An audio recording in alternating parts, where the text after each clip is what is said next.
vibration. Beat in the streets, it's a new sensation. I wanna break faces on the pavement. I wanna make greatness look complacent. Adrenaline awakened, I can taste it. We can make an impact, grab and then take it.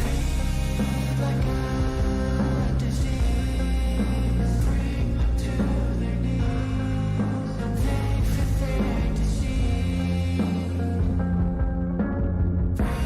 Rage is like a weed, spread into the streets. It's time to make them bleed. 'Cause we just want retribution. Let's go light up the darkness. Make true of an empty promise. Flip cards into weak and harmless. Take to the streets and turn them to a mosh pit. 'Cause we want retribution. Oh yeah, we want retribution. Oh yeah, we want retribution. Oh yeah, we want retribution.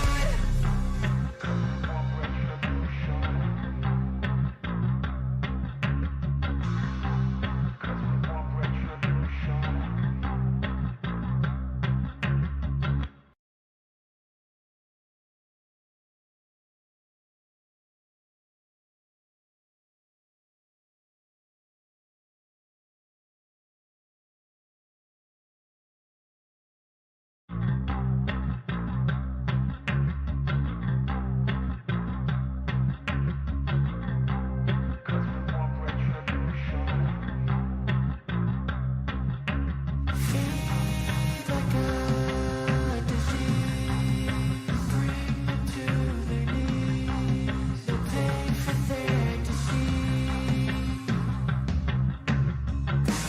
Rage is like a weed, spread into the streets. It's time to make them bleed. 'Cause we want retribution.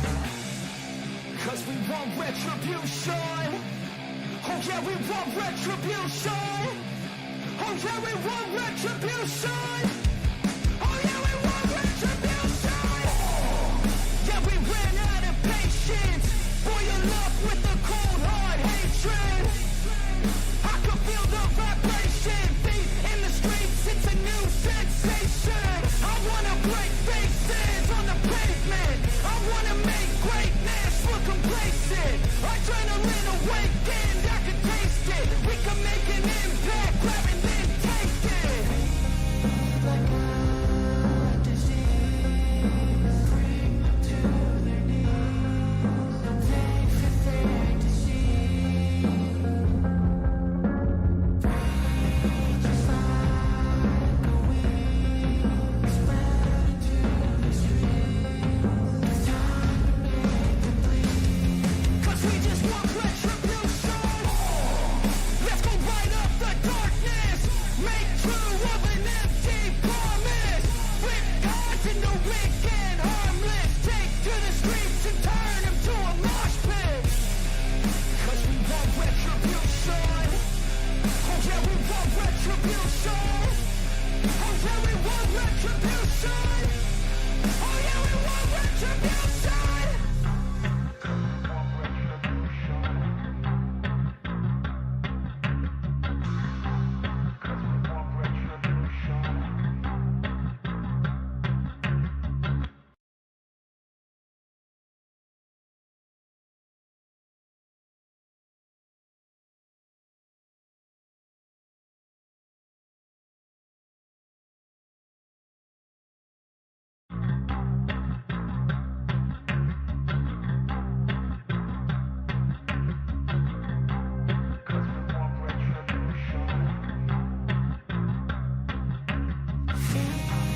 Like a disease, bring them to their knees. They pay for their disease. Rage is like a weed, spread into the streets. It's time to make them bleed. 'Cause we want retribution. 'Cause we want retribution. Oh yeah, we want retribution. Oh yeah, we want retribution. Oh yeah, we want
Good evening, everyone, and welcome back to Waylander Gaming. Tonight, it is the next phase of the top 8 teams who will go through to the upper bracket quarterfinals and who will go to the lower brackets. First matchup tonight, we've got the Backstreet Boys, everyone's fan favorite, and well, up against Fantasy in a best of 3 series. Oh my word, straight into the draft we go.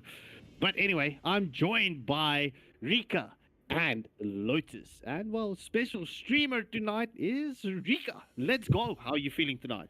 Yeah, no, I'm feeling pretty good here. I drank a whole can of Monster Energy. I'm beaming. I can't contain myself. I actually ran out of my stock of Switch energies. Wait, Energade or Switch? Or both, is what you said. No, my bad. I ran out of Switch energy drinks. But still feeling pretty good tonight because we once again get to see the fan favorites and the monsters Fantasy and Backstreet Boys playing tonight. Yep, well, we are already into the first half of the... what do I mean the half? I mean, we're in the first draft here. Coming through, we're going to see some usual suspects when it comes to the ban list here. We've seen the Glue, we've seen the YSS, any other sort of bans that we're expecting to see, ladies and gentlemen. My tail's been itching for a real Well, unexpectedly, there's the Kalea, but Kalea has been extremely strong in the MSA right now.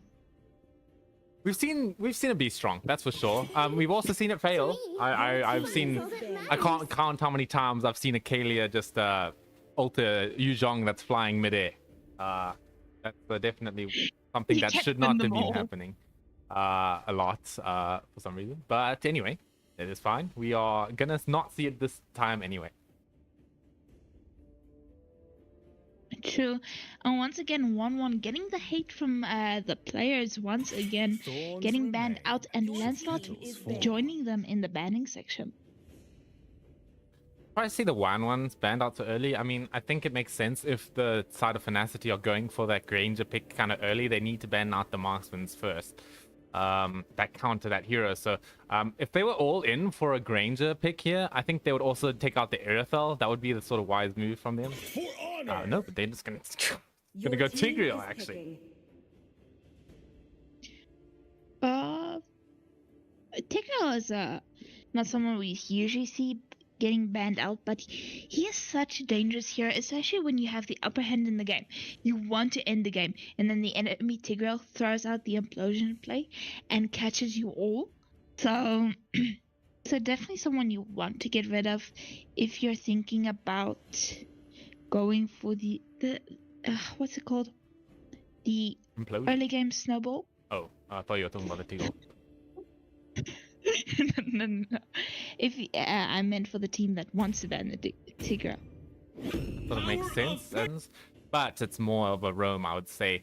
As Blitzo gonna pick up the CC paired with the Kimmy. Gonna bring you a cold iceberg. Every bullet of mine is a gift. Backstreet Boys already going for that Granger before Fantasy can even think about taking it. Killzone getting the next pick for his side. The Kimmy is good on either the mid or the gold lane. She has been better in the mid lane than from what we have seen so far. But it would also be interesting to see her in the gold lane in the 5-man scene. I think she can work there. But I think what this is telling me now from what the Backstreet Boys are doing is they're telling the other team to pick the Irithel now. If they don't pick the Irithel now, we're going to ban it out. That's what they're sort of saying in the language of the drafting. Did everyone just lag out, or was it just eerily quiet? It's eerily. Oh. Am I lagging? I am vengeance in Oh no. Uh-oh.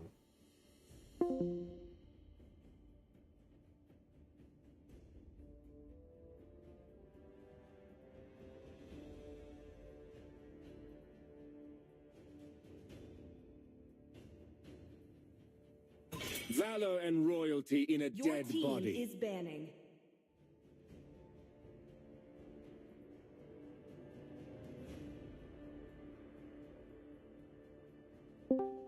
It's not. Jordan, I'm back. We're back.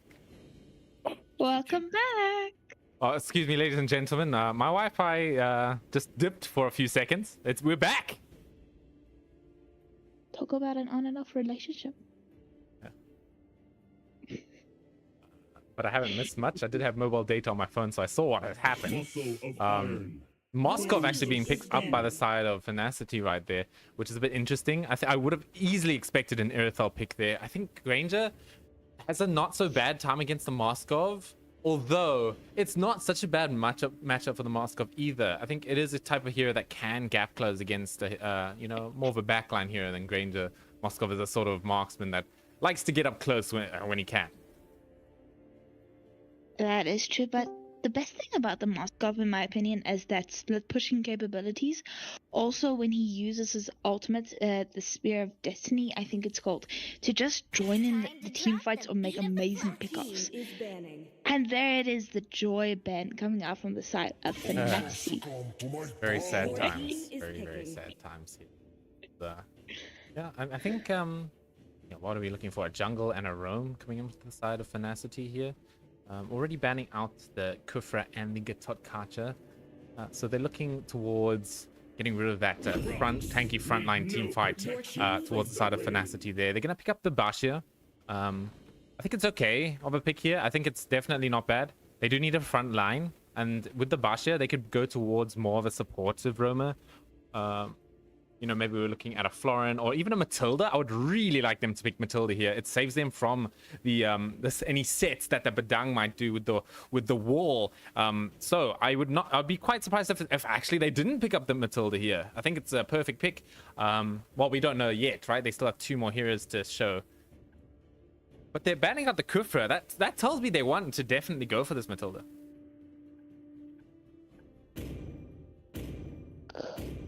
Which side do you think wants to pick up the Matilda? Oh, sorry, I didn't specify that. Actually, I messed up with my call there.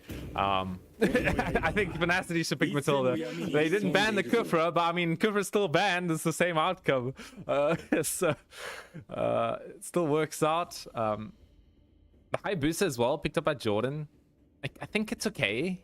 There's a bit of squishy targets to take down. My only concern is quite an aggressive sort of playstyle coming in from Tenacity. If they keep the aggression on the Hayabusa, he might have a really rough time.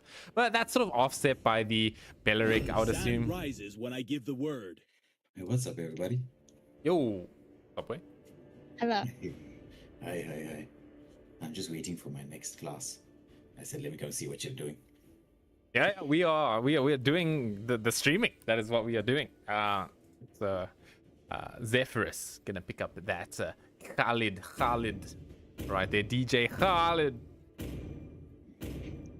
Well, we do not get to see the Matilda that you were hoping to see, but they do provide a lot of mobility still from the side of Fantasy. There's just gonna be no instant escapes from the Badang sets. That's true. But anyway, ladies and gentlemen, it is the first game of the evening. I'm liking both drafts on both teams right here. We'll have to see who comes out on top in this first best of 3 match. Make sure you vote on the poll who you think might take the victory here. If you're asking me the question, I think I'm going to be going in for the side of Tenacity here. I seem to like their draft a bit more. It's got this early aggression that we like seeing around. Moskov does come online not so early, but with the Trinity timing coming in from him, it could really push the limits on going aggressive early. Yeah, let me just quickly save you there, bro. Before the chat slaughters you, it's Fantasy. Okay. Fantasy. I got it. Yeah, but even the viewers are voting in favor of Fantasy. But yeah, Lotus, you want to take the first match? Oh my god. No problem. As already we've got a bit of an invade. I'm not surprised to see that right now coming in from the side of Fantasy. That's how you pronounce it. Did my Wi-Fi die again? No. Oh, okay. I'm worried. Anyway, we're looking at yeah. I mean that it didn't do too much, that raid. it's sure it took Hayabusa down a little low, but I think they want to keep up the aggression here. We're going to see already going to be the walk up by Badang, trying to secure his jungler a little bit here. I think on the side of Fantasy, they managed to get that lizard. So already they're trying their best to push this advantage. Yeah, well, look, Fantasy is known for this early game pressure coming in. And look, bro, I am going to be honest, Fantasy, they've been performing extremely well. All of the group stage matches, that it ended so quickly. I mean, will they be able to do the same against the Backstreet Boys, though? Well, we'll have to see. I think if they can keep this up, the raids haven't been too impactful. They've swung the gold lead just a little bit by a few hundred, but it hasn't done really much more than that. So we'll have to see what happens in this first turtle. This is going to be the most important thing for the side of Fantasy, right? If you can get that first turtle snowball advantage, then we can look at that carrying into something else a bit bigger. Also, something interesting here. I've just noticed it's a Belleric XP lane. Not that we see that too often, but it is a very strong pick in my opinion.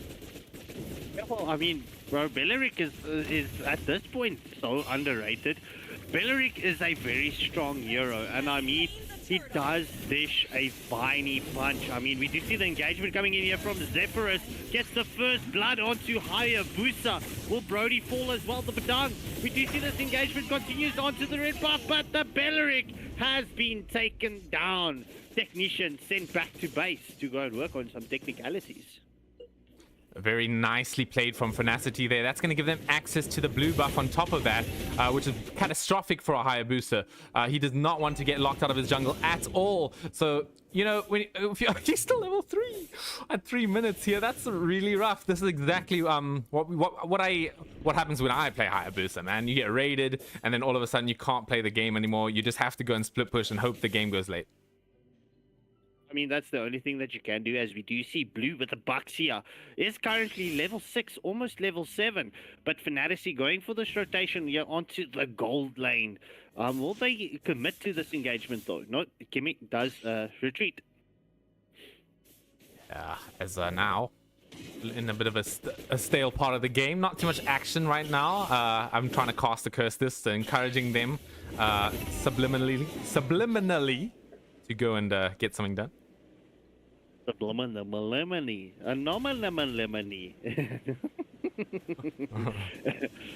Anyway, All we're right. going to look at the little bit of a gank onto kill zone there, but that passive of that Zetian is going to be able to push them back. It's not enough. They're going to get the kill anyway here. We're going to see DJ Khaled praying in the middle of the fight. There's SOD off the mark, but it's a double kill coming in from Blue. Nicely played from the side of Fantasy. They're keeping that nice and early advantage, just as I said, right? That's exactly what their draft said, and they are executing it beautifully. Yeah, I mean, it's just past the 4-minute mark. 4 kills advantage in favor of Fantasy, as well as a 3.2k gold lead. As the second turtle of this match has spawned up, Ironhide will, potentially be having a turtle dance with both teams. We will be seeing. I don't know if it's going to be a turtle dance. More like just a turtle. There's no dance included here. Not going to be contested whatsoever. So we're looking at again Fantasy. Oh my god, they're going to be quite ahead in gold at this current point. If they're going to continue with this pressure that they're putting onto Backstreet Boys, I can't see them falling off very soon. I mean, but look, if we're being honest, right, the later this game goes, and if Hayabusa and the Granger can farm up, it might turn the tides for the side of Fantasy. Indeed. Technician over here. Being a Belleric, as all Bellerics do, just having a nice field day in the bottom lane. No one wants to gank him, but Brody, that's not Brody, that's Badang. His name is Brody. That's definitely not going to be confusing as this best of 3 carries on here. SOD on the mark, might be able to join this one. They've got a nice position going in here, nice roll coming in from Blue, and then the fight. Oh, and a nice little Wrath of Dryad to sort of defend the team of the side of Backstreet Boys. They're going to try and run away from this. No casualties involved in that altercation. And traction pulse just not onto the mark. So, ladies and gentlemen, this is going into the 6-minute mark. The next objective is 45 seconds away. Fantasy is currently getting the snowball ready. Will Backstreet Boys be able to turn the tide, just slow the pace down? Oh my word, as Coco Pops does take a lot of damage, and Granger does finish him off. Ooh, but nice amount of damage coming through from Scar and Blitzo, I think it's Blitzo. They managed to get the double kill down there. The Hayabusa is going to try and go in with that shadow kill. Not going to be able to finish off Scar just yet. Not. I'm stumbling over my words tonight, Scorpy. Let's blame it on the monster that you have in, bro. I'm friends with the monster that's in my system. Has been destroyed. That's under my bed. Oh, some nostalgic moments there coming in from Rika. But if Fantasy is focusing onto this third and final turtle, Moskov is currently shredding through it, and that does secure the job for, well, Fantasy. And Beanie is saying, loving the new instant replay feature. Yeah, dude, I've been working hard to get it working. So we're on a good day right now. It's actually sometimes it just decides to start working, and then I have to. I don't get any more replays for the rest of the stream. But at the moment, it's working nice and fine. We're going to see a nice traction pulse coming in from the Kimmy, setting up the team fight beautifully. But look at the fist grab from Badag. It's not going to be enough though to sort of sort this team fight out. There's Technician. He's in position, but does not have the Wrath of Dryad to disengage from this team fight. Zephyrus is going to get a killing spree on that Khalid. Fantasy is definitely in a very good position, well, to get another tier 2 turret. We do see Buxy. Oh, he runs past it. What did he run past? The tier 2 turret. Oh, okay. I see. Let me get another replay up for you guys there. Just to show off my cool replay tool. As you can see, that team fight was pretty one-sided in the end. Oh, excuse me, we're back into action right now. Gonna be looking at a little bit of a more aggressive sort of maneuvers from the side of Fantasy. Nothing to be surprised here. Bashir is just able to hold that front line so beautifully well. We do see that second skill coming in from the Zetian, doing some damage onto the Buxia, but we know Boxia has he's a tank of nature. Just using that tortoise croissants, but not onto the side of Backstreet Boys. Tortoises passants. I think that's what it's called. All right, thank you. Something like that. I mean, maybe I'm wrong. Maybe that's not how you pronounce it. Some Frenchman in the chat's gonna be like, excuse me, it's actually tortoises puissance or something. I don't know. You can hear Way laughing there in the background, enjoying himself. But hey, look, it's not our fault. Buxy has got a French alt name, okay? It is what it is. Anyway. Parlez-vous français? Français? No, nine parlez-vous français. Anyway, that's going to be a nice and easy load for the side of Fantasy there. No contestation whatsoever. That's exactly what you need to do against a Hayabusa pick. Raid him early, and then that means no more sort of, solo kills, all the Hayabusa annoyances that you might expect coming in from this hero. It is. And Monkey D. Luffy, to answer your question, Spear of Destiny is Moscow's old name. Yeah, I'm calling it SOD because I don't feel like saying Spear of Destiny. Actually, it's called Spear of Destruction, Mr. Scorpy. That's what it's called. It's destined to last, okay? No. Well, if you're Coco Pops, then sure. He has been kind of on point with those SODs this game, as already now we're gonna look at a little bit of another little bit of a hand being played here. Oh, nice traction pulse actually onto 3 right there. The Villaric though able to get that Wrath Dryad onto a few people, but none of them are gonna die. We're gonna see Coco Pops going into the back line right there and getting the wipeout.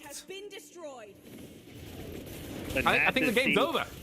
Yeah, the game should be over. I mean, that's a tier 3 turret down. We do see the minion waves coming in. We will see that second. Oh, what is Buxia doing? He's just chilling out. He's just having a good time right there as the game has been decided. It is game number 1 going the side of Fancity. I don't know. All right, so GG's well played for Fantasy taking this first match just past the 10-minute mark. Backstreet Boys didn't have an answer for them in the. However, Kimmy picking up the MVP for the side of Fantasy. Scar and GG well played. I mean, that was that traction pole's coming in clutch. So yeah, let's see what they have lined up for the second match in this best of 3 series. And Rose, yes, Seppy has got upgrades. I mean, Seppy is the upgrade. I don't know what that's meant to mean, but yeah, sure. An upgrade on, we always say you're the best caster in the server. I hope so. Why can't you just accept the compliment? Oh, be humble about it. Be humble about it, Chico. I am the humble. That is my middle name. Oh, Lettuce, you're alive. Welcome back. Thank you. What did you see, Don I've Ryu? been back for a while, but I think I did lag out. He's in the chat? No, I'm just trolling you. I love this is like a walking meme. It's just Thank you very Oh, much. but you know what I should add actually to the replay feature? I should add I completely forgot about this, but I should add the live game happening in like a small corner of the instant replay. Okay, ladies and gentlemen, I'm just gonna go and put that in right now. You're gonna just think some stuff around. Don't mind me.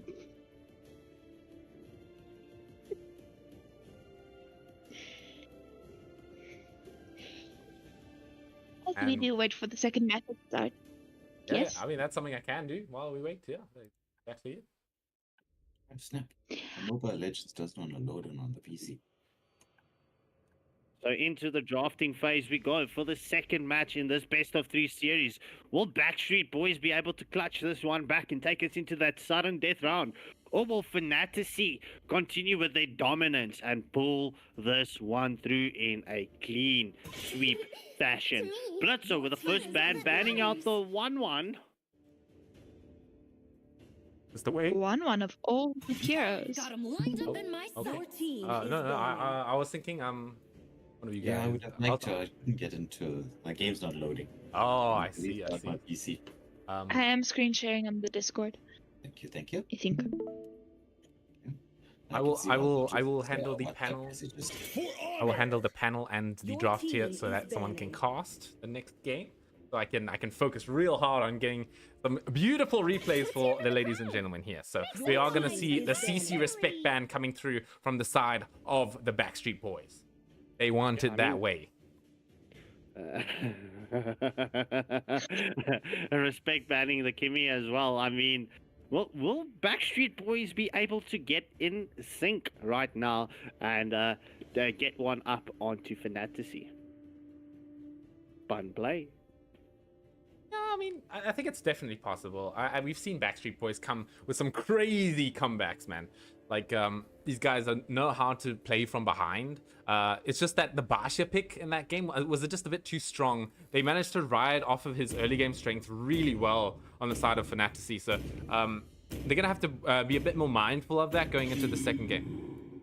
Your team is banning. Getting banned out from the side of Fantasy. Let's go. Let's go. Uranus. It was picked up last game, right? Or was it? I can't remember. No, it was not, bro. Okay. I think it was. Okay, there's the respect band coming through from the side of the Backstreet Boys. No more puissance. No French. Yeah, no more French allowed. Okay, that sounds a bit derogative. Anyway, we're looking at Blitzo with the first pick right now. What could they pick up for first here? I mean, we've got the Yu Zhong open. The YSS actually making it through the banning stage. So, I mean, if they don't pick up the YSS, they might be trolling. I mean, if they don't immediately pick up the YSS right now on Backstreet Boys, they are trolling. This hero has an absurdly high win rate in 5-on-5s. if I'm not mistaken, it's like it's currently now like a 80% win rate for the YSS, or it's 75 or 80%. It's one of the two. Fact check me, please, chat. As Jordan does pick up the YSS and Technician brings in the Phobius. To the viewers, I am on iOS, so Jordan's username is replaced by N. It's just the letter N. If there's any confusion, that is Jordan over there. Anyway, we are going to look at the Zushin being picked up by Scar. I think they might have even forgotten about the YSS. I wouldn't be surprised if they were a little bit confused about how to sort of deal with it, although that is a great response, coming in with probably the second most scary jungler this patch, the Lancelot. I mean, it's good to see Lancelot back on the scene, bro. Because Lancelot, he was sleeping for, well, quite a while. I mean, when he got released, he was strong, and then, well, he just fell off the patch. And, well, I'm so glad to see he received some love again. But you were playing when he was released? The what? You were playing ML when Lancelot was released? That's quite a long time ago. No. I'm actually using some of my co-casters' words, you know? Oh, I see. No, I was playing when Lancelot was released. He was, oh my god, was that hero Busto. I think he used to have 100% spell lifesteal values on all of his abilities. So what that meant is you used to go for Bloodlust Axe. Yes, that was still in the game at that point. And then you're on like 1 HP. You use that Thorned Rose, the second skill, you hit 3 people with it, and you're immediately full HP when you get out. That's crazy. That's honestly crazy. But Killzone picking up the Zetian once more. Brody with the next response with the ban in the phase 2 of the drafting phase. For the side of Backstreet Boys. The double Z, Zushin Zetian in this game here. I don't really know who's like better off in the matchup. I feel like both of them don't really interact with each other that much, other than the laning stage. You know, once it's past the laning stage, you know, they're in a position where they don't speak to each other. It does opt for a tongue twister, as we do see Yuzong gets banned out. Coco Pops within response of the ban. I mean, look, if what is there to pick up against the Phobius right now? There's a few heroes that you can pick. I think okay, well, other than the YZ and the Uranus, right? We're looking at Alapu has an okay time into Phobius. I can't say I think it's quite even though. I think Arlot is also a bit risky against the Phobius since he does like to dash a lot and can give that Phobius the extra cooldown reduction whenever someone dashes near him. So, I mean, it's honestly quite a good pick, actually. I'm struggling to think of a 100% good answer towards it. This land is our okay, homeland. well, there's a Lapu gone, so now they have, like, no options. Well, I mean, Blitzo, yeah, I think go for the Ruby. A Ruby full attack or all it. I would be happy either way. Think about your team and not about your own lane. Yeah. I don't know what that means, but yeah. Going through forward here, the last ban coming out from Fantasy. They're looking for a Roma or a Marksman ban. I think they can do really whatever they want here. I think this last ban doesn't really matter that much. They've already sort of established the floor plan of what this draft is going to be. So here we go. We are going to see the Granger coming out. I would like to see an Irithel response. That is on paper the best response you can have against that. And it's actually really nice with Phobius as well. Not a very dash reliant hero. Only has 1 dash on her ult. And has the movement speed to dodge around. It's the perfect pick here. So, Fanatic, if you don't pick it, you're a troll.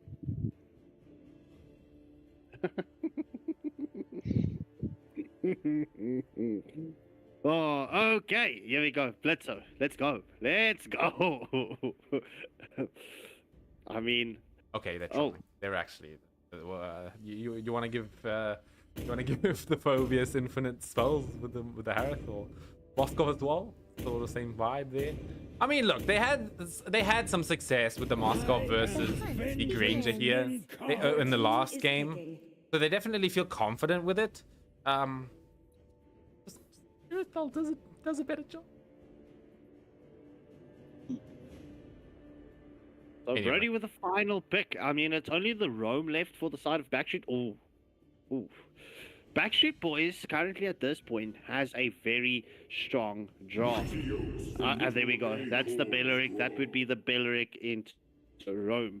I mean, Technician didn't have a very good time with the Belleric in the XP lane. But nonetheless, ladies and gentlemen, this does conclude the draft of the second match. Hit that like, share, and subscribe button, and let's go. We're going to jump into this match of the evening. It is Fantasy up against Backstreet Boys. Will Fantasy take this in a clean sweep fashion, or will Backstreet Boys get in sync and get a one up on Fantasy and take us into the sudden death round? Are they going to have it their way? That's what I was expecting you to say. You are my fire, the one desire. I want it that way. Okay, anyway, All enough fanboying over here. We are gonna pass it to our casters here. It's gonna be Lotus and Waylander taking you through the next game on. It's actually match point for the side of Fantasy here, so it's all on the line for Backstreet Boys. Can they pull off the comeback? 5 seconds till the enemy reaches the And that battle is field. the question. Smash them. As we head into this game, we've got some interesting draft picks going on, as was mentioned in the casting panel. I mean, the drafting panel. The Phobius pick into with the up against a Ruby, up against a Lance, up against the Moscow. He's got it's almost like an infinite dash glitch for him. He's gonna be rubbing those hands together, evil sort of way, hoping to be able to do what he does best, which is just Super Mario jump on everybody. That is why he is so annoying. But what do you think about the overall drafts coming out from both teams, and which one do you think stands a better chance at winning?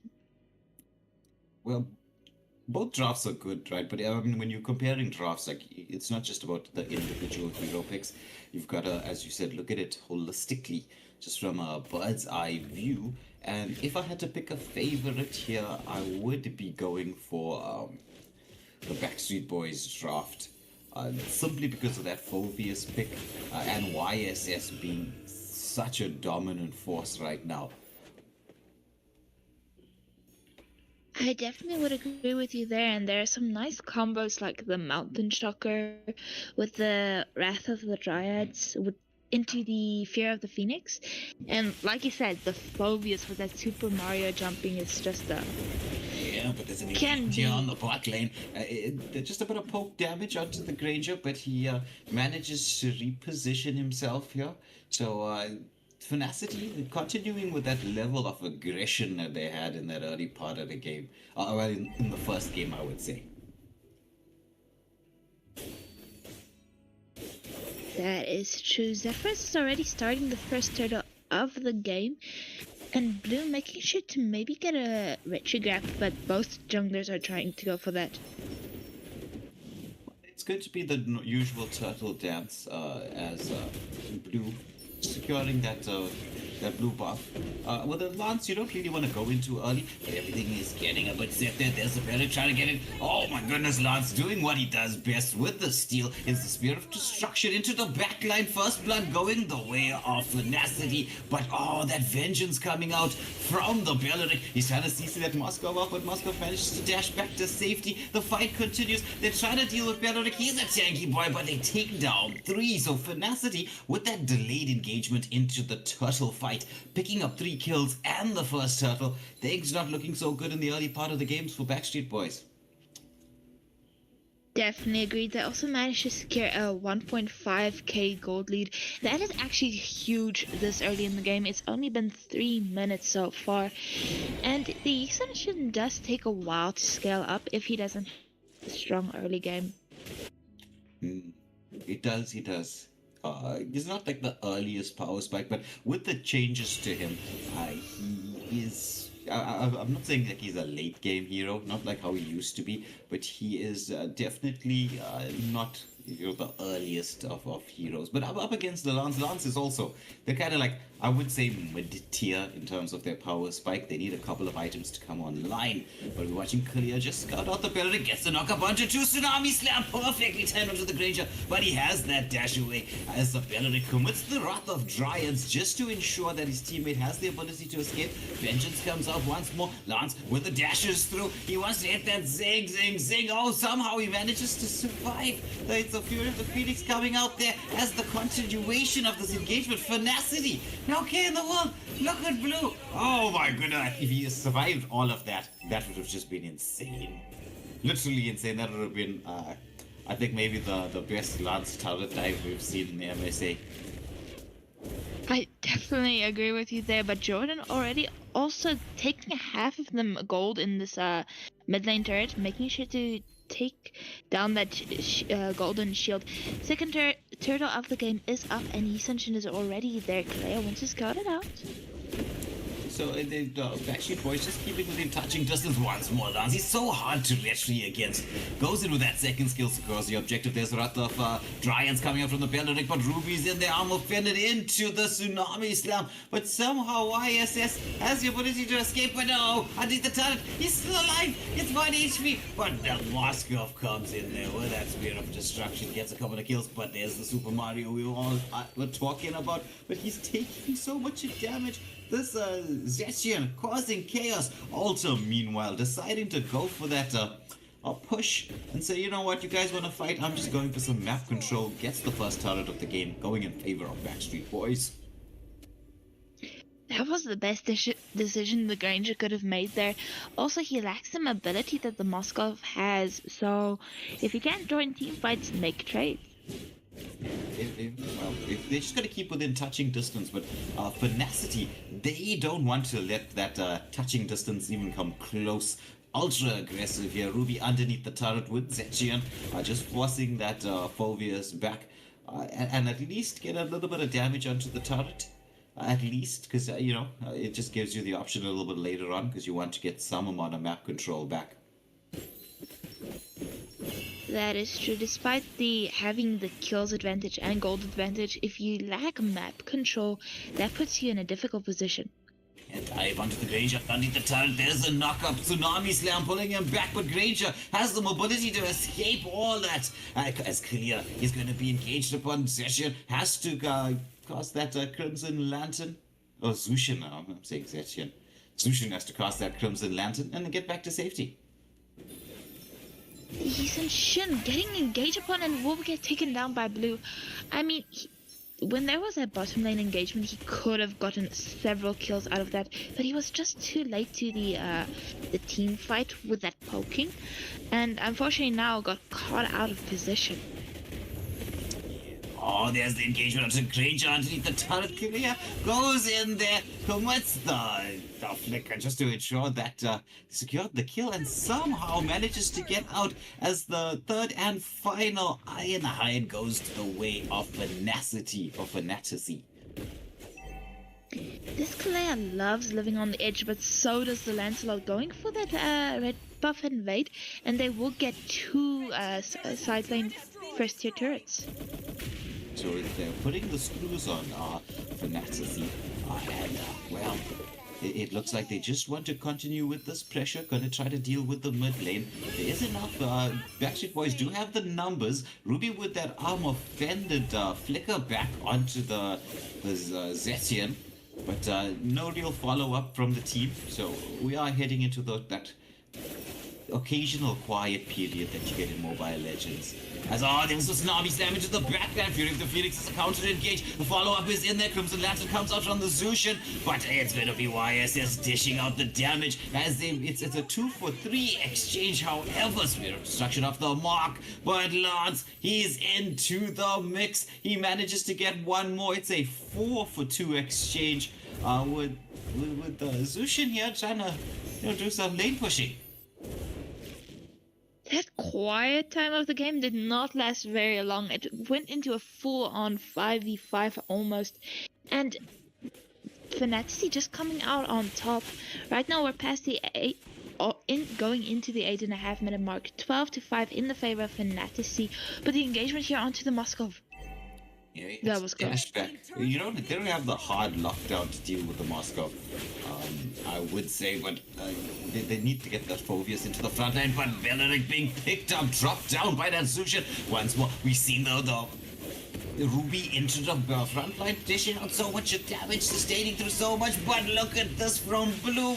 Fearlessly in, manages to get another kill. That's a tier 2 turret down. Map control firmly in the hands of Fantasy as we're heading in towards the first roar of the game. 14 to 5 in their favor. They're hoping to close this one out. Will they be able to with this first roar of the game? Well, that remains to be seen. Because Backstreet Boys do have that defensive capability in their favor. Definitely agreed. So right now, if Fantasy wants to, do you think they can actually make this Lord into an ending angle if they work quite well? Yeah, that's what I was saying about the defense. You know, they got a strong defense for the side of Backstreet Boys. Beleric is not an initiator; he's a counter initiator. So if you're gonna be too aggressive underneath the tier 3 turrets, it can prove to be a bit problematic. So let's see now how Fantasy are going to be planning themselves out and getting those the lane management into position. And when they decide, maybe they're going to use the Lance to try to bait out some skills before they go in for a full counter engage. Once more, Beleric here just trying to zone that Lance away as he's trying to head on towards the backline.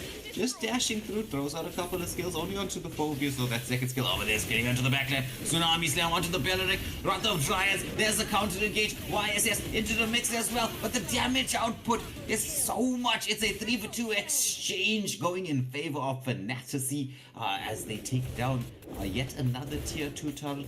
The Roar did charge up. Will they have the angle to try and take a tier 3? There is just one hit away. Moskov goes in, secures that tier 3 and gets out. Oh, but Lance, he's into the mix. Oh, does not get that second skill on point. Just slightly off there. Had the opportunity to maybe insta-delete the Granger because there was no counter engaged. Everyone was kind of dead.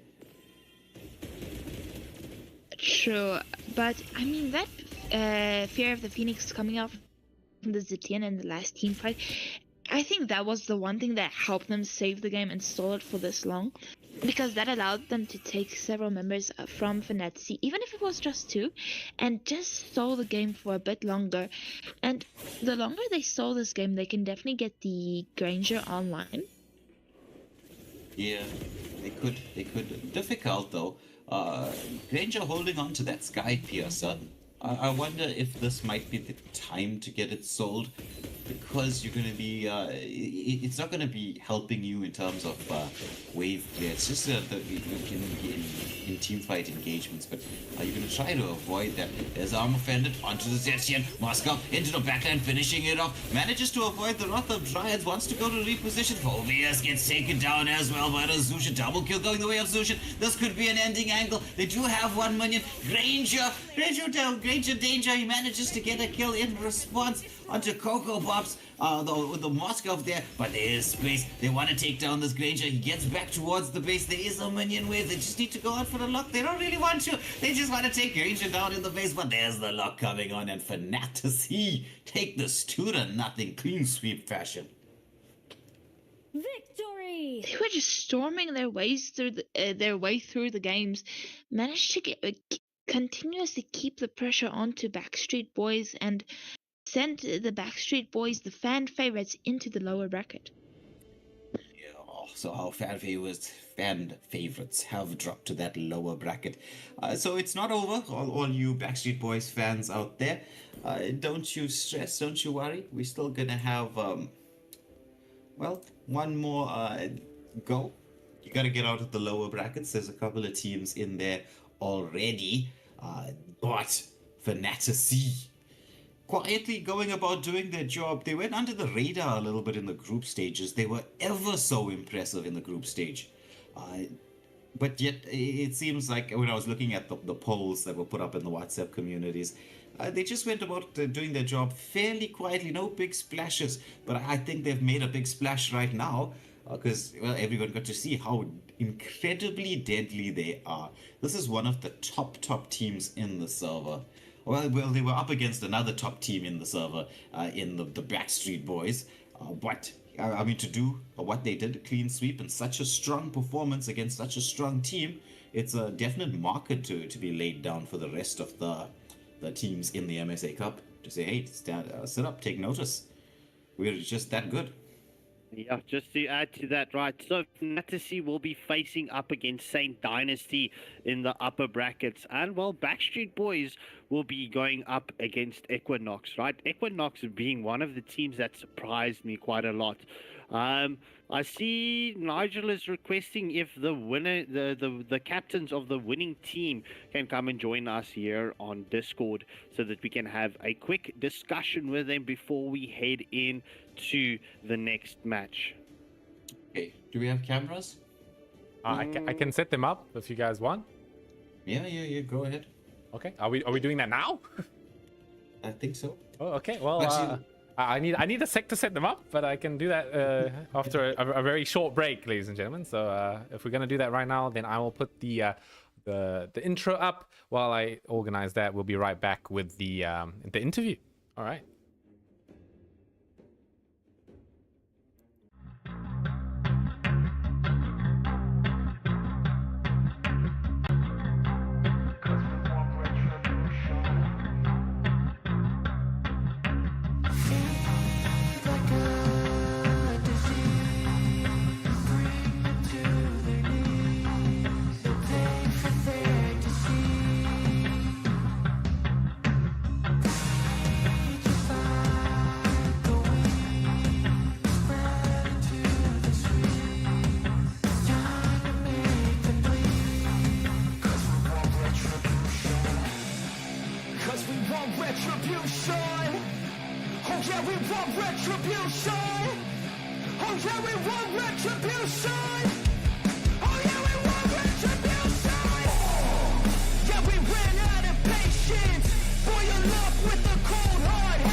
like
want retribution. Oh yeah, we want retribution. Oh yeah, we want retribution. Oh yeah, we want retribution. Yeah, we ran out of patience. Boil up with the cold hard hatred. I can feel the vibration. Feet in the streets, it's a new sensation. I wanna break faces on the pavement. I wanna make greatness look complacent. Adrenaline awakened, I can taste it. We can make an impact, grab and then take it. Like a disease, bring them to their knees. Pain for fantasy. Just like a weed, spread into the streets. It's time to make them bleed. 'Cause we just want retribution.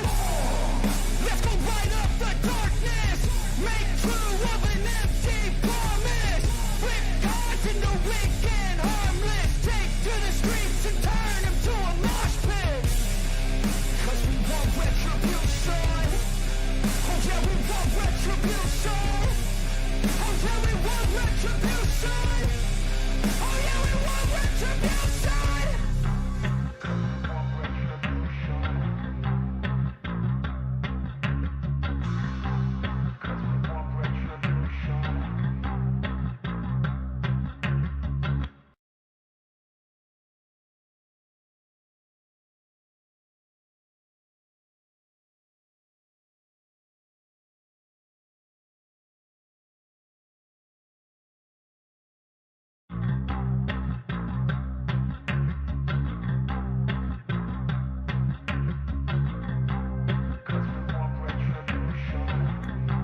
So, hello everybody, welcome back to the stream, and we have a very, very special guest with us. It's Louis, the captain of Fantasy, in the house, ready to talk about his victory, maybe rub some salt in the wounds, who knows. So, Louis, how are you this evening? Hey, I'm doing fine. What about you? I'm good. I was excited to see you guys play because, like, as I was saying on the live stream, I said Fantasy kind of went about their work in the group stage very quietly. Didn't make too big of a splash, but when obviously I casted and watched you guys playing, and I'm thinking, this is definitely like a top 3 contender. Maybe potential to go all the way and clutch it out. So the performances that you showed so far, especially in this last game, I think you guys went into the game plan, executed it. Yeah, um, we practice a lot, so yeah, we have some of the players who can play with us. So we usually do scrims between in our squad. So yeah, that's where the main lineup always practice, and it turns out well today. I'm glad. Yeah. It definitely did. I mean, those were 2 very strong performances. So I take it you were playing the Lance a lot. He was not playing. He was in the chat, bro. You was in the So, chat. Yeah, he was not playing. He wanted to play because I was watching him in the chat, bro. He was the first his first question, right? And I wanted to interject with this, right? Because Fantasy, right, in the group stages, they finished both their matches, well, pretty much all 3 of their matches just past the 9-minute mark. It was roughly the longest match they had was just over 11 minutes. But other than that, it is either 9 or 10 minutes. But Lumi, let me ask you this, bro, and I'm going to ask you this live. How do you pronounce your team's name? Because you did ask the question in the live chat. Is it so hard to pronounce the name Fantasy? Yeah, because you guys always mispronounce it. It's fantasy, not city. Okay. It came from the word fanatic. Yeah. No, we figure it's just, when you're saying certain words in English, and you must forgive us. If we do mispronounce it occasionally, it's because we have to kind of speak fast. I'm sure you notice on the stream, right? We're not taking our time to pronounce things. It's like, Yeah. oh, look at the play coming through from da da da da da, and so it sometimes catches on them all. But it's okay. We will practice. It'll be some homework for all of us. But we know how well you did in this game, right? In the match we just watched. But according to the draw, you guys are going to be up against Saint Dynasty in the upper brackets. What are your thoughts on that matchup? How are you feeling? Yeah. I think out of all the squads that's playing in this MSA Cup, that will be the hardest team we'll go against. So if we win, then we have a lot of potential to get number one. Hmm. And I hope so. I hope we win. Yeah, well, I'm sure the fans and everyone will be rooting for you guys. Saint Dynasty is a bit of a monster of a team, but as Scarpy was mentioning, based on the statistics, I mean, longest game so far that you guys played, 11 minutes, 11 and a half minutes. That's crazy. That's even low compared to, the pro scene standards, because, I mean, you generally expect the game to end anywhere between 12 to 14, max on 14, but would you guys like consistently finishing games around the 9 minute mark, 8, 9 minute? That's Yeah. very much on point. So I'm assuming that you're gonna have like a very And specific game plan to deal with Saint Dynasty. Who would you say is the danger players for that squad? I think it's Jinx. I respect Jinx mage a lot. Yeah, I think I have to agree with you here. I think Jinx is the completely overlooked mage when it comes to Saint Dynasty. He really builds the team together. It's not so obvious. Let's say Khan with some flashy link plays or Mimic with the crazy R-lot kills, but Jinx holds the team together very well, and I think you have a very good point with that. Mm. Well, So then, Yeah. And Robin let is me also a ask good one because yeah, no, yeah. continue. No, I think Robin is also a good player, and because they have Jinx as the mage and Robin as the roamer, so the rotation is gonna be really good. So I need to practice on the macro of my team, and if mm, we get it, then it's gonna be fine for us. yeah. Well, though I will say this, right? Robin does like his set tanks. He likes to go in with those big set ultimate combos. Not to say that he doesn't like or cannot play the other pick-off heroes, he can actually do that. He's one of the best, if not possibly the best roamer in the server, but definitely up in the top three, I would say, roams on the server. And so it's a very good point that you make that their rotation is going to be like that. But let me ask you, do you expect them to be ultra aggressive in the early game? Maybe go in to invade your jungle?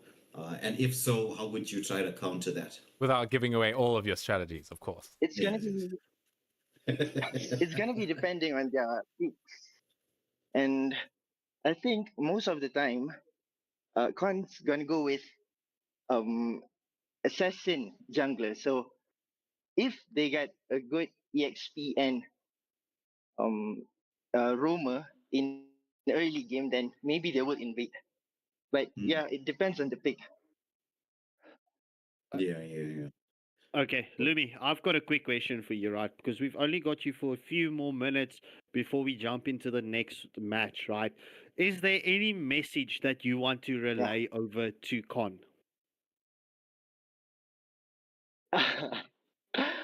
um, to Khan, I don't really know what to say because I'm not gonna be playing at all. I'm not even registered in the roster. On behalf of But your yeah, team, on behalf of good your luck. team, what do you say? Do your best, and you'll have fun. Right, well, Lumi, that is definitely Just some do your sportsmanlike best. coming in from you. So, yeah, just lay that out and let's get it through to Con. Sorry, there was a bit of a discrepancy, so if you just want to relay it once more. Mm, just do your best and good luck. Have fun in the game, and yeah, that's all. Very I humble. thought you were gonna throw some shade Very here. humble. Go and get the fire started. But yeah, Louis being the consummate professional wants to not to poke the bear or start any drama. I'm a big fan of starting drama. I believe an angry enemy is a stupid enemy. So I'm a huge fan of just starting nonsense for nothing, and let's see what happens from there. But anyway, Louis got his style. He wants to be the nice guy. He's the hero in this particular drama of Mobile Legends. But Louis, wonderful to have you with us. We're so glad to have this chat with you. It's so nice to actually get to talk to the captains, hear your thoughts, hear your opinions, what you're going to do. And so we will definitely be looking at talking to you again, which means you're going to have to win. And don't think that this is pressure. Oh, no, I'm going to lose now because others are going to drag me into this YouTube stream and make me put my camera on and have to talk to everybody. No, don't stress, right? We want you to win. We want you to be back on the panel with us to give us your thoughts and opinions on the game. But with that being said, we will be heading into the next matchup very, very shortly. It's going to be Madagascar up against Yala Skip 1 HP. That's going to be the next match coming through in just a moment. So, Seppy, if we get that pause screen going for everybody, we will be all back with you very shortly. The polls will be up as well. And so, stay patient. We're not going to be gone for too long. Lumi, once again, wonderful to have you with us here on the chat. We will be chatting to you soon. Okay, thank you, guys. Thank you.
Oh yeah, we want retribution.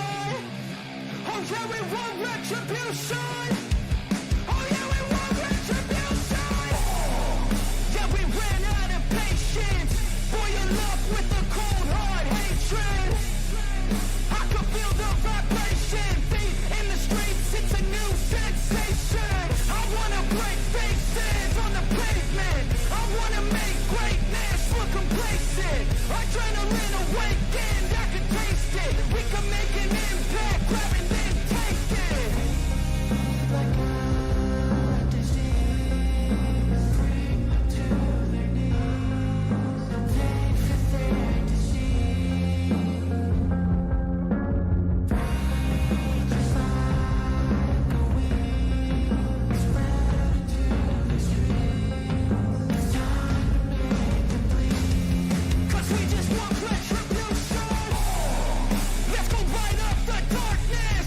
Make true of an empty promise. Flip cards in the weak and harmless. Take to the streets and turn them to a mosh pit. 'Cause we want retribution. Oh yeah, we want retribution. Oh yeah, we want retribution. Oh yeah, we want retribution.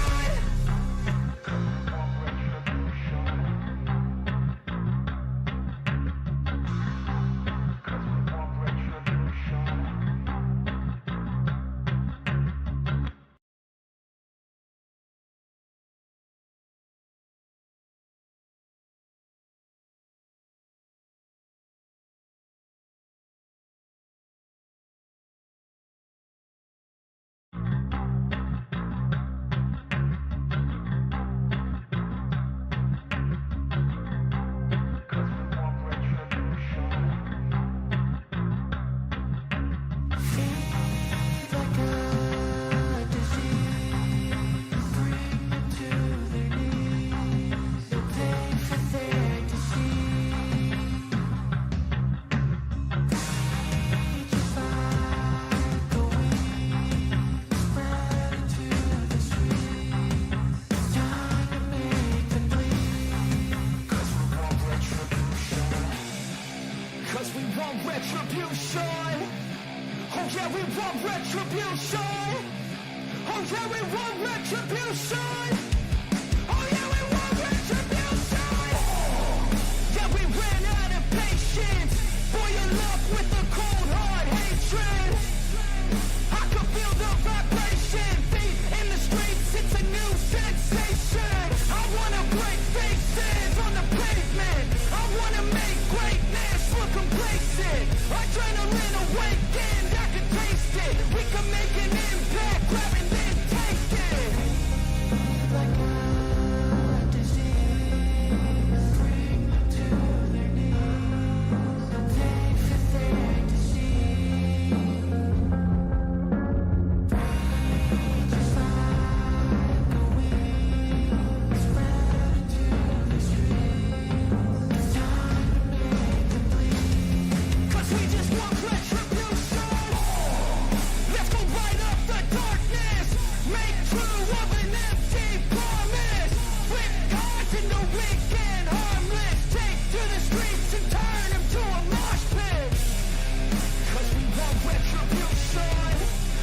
Oh yeah, we want retribution. Oh yeah, we want retribution. Oh yeah, we want retribution.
retribution. Oh yeah, we want retribution. Oh yeah, we want retribution. Yeah, we ran out of patience for your love with the cold hard hatred. I can feel the vibration, feet in the streets, it's a new sensation. I wanna break faces on the pavement. I wanna make greatness look complacent. Adrenaline awakened, I can taste it. We can make an impact, grab and then take it. Like a disease, bring them to their knees. They for their disease. Just like a weed, spread to the streets. It's time to make them bleed. 'Cause we just want retribution. Let's go light up the darkness. Make true of an empty promise. Flip cards in the weak and harmless. Take to the streets and turn them to a mosh pit. 'Cause we want retribution. Oh yeah, we want retribution. Oh yeah, we want retribution. Oh yeah, we want retribution.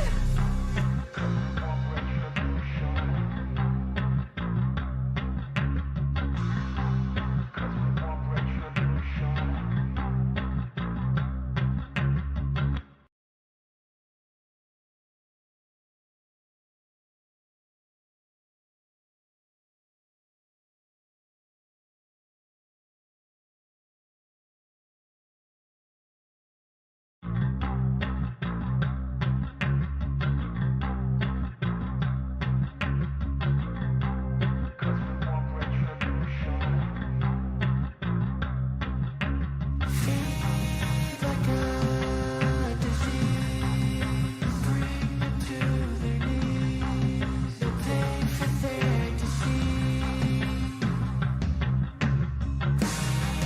Just like a weed, spread to the streets. It's time to make them bleed. 'Cause we want retribution.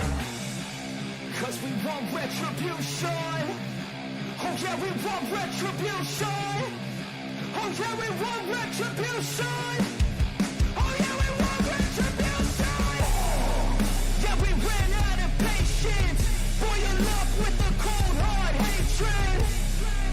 I can feel the vibration, feet in the streets, it's a new sensation. I wanna break faces on the pavement. I wanna make greatness look complacent. Adrenaline awakened, I can taste it. We can make an impact, grab and then take it. Like a disease, bring them to their knees. They for their disease. Just like a weed, spread to the streets. It's time to make them bleed. 'Cause we just want retribution. Let's go light up the darkness. Make true of an empty promise. Flip cards in the weak and harmless. Take to the streets and turn them to a mosh pit. 'Cause we want retribution. Oh yeah, we want retribution. Oh yeah, we want retribution. Oh yeah, we want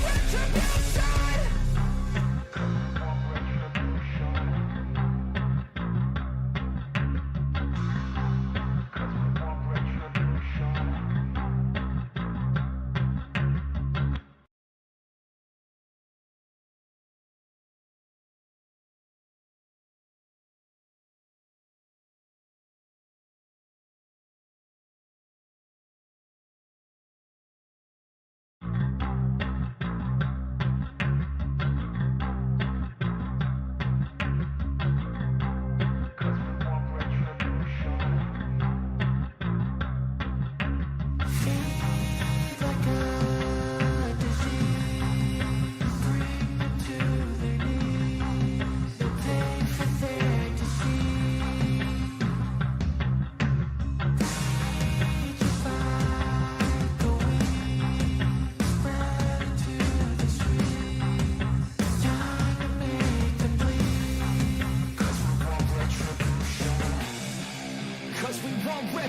retribution.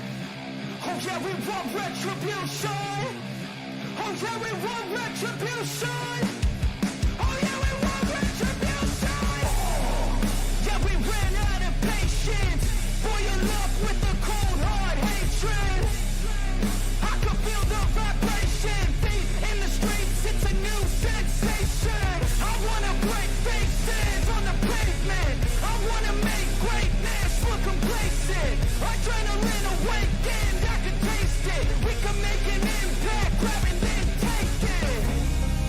Like a disease, bring them to their knees. Pay for their disease. Just like a weed, spread into the streets. It's time to make them bleed. 'Cause we just want retribution. Let's go light up the darkness. Make true of an empty promise. Flip cards into weak and harmless. Take to the streets and turn them to a mosh pit. 'Cause we want retribution. Oh yeah, we want retribution. Oh yeah, we want retribution. Oh yeah, we want retribution.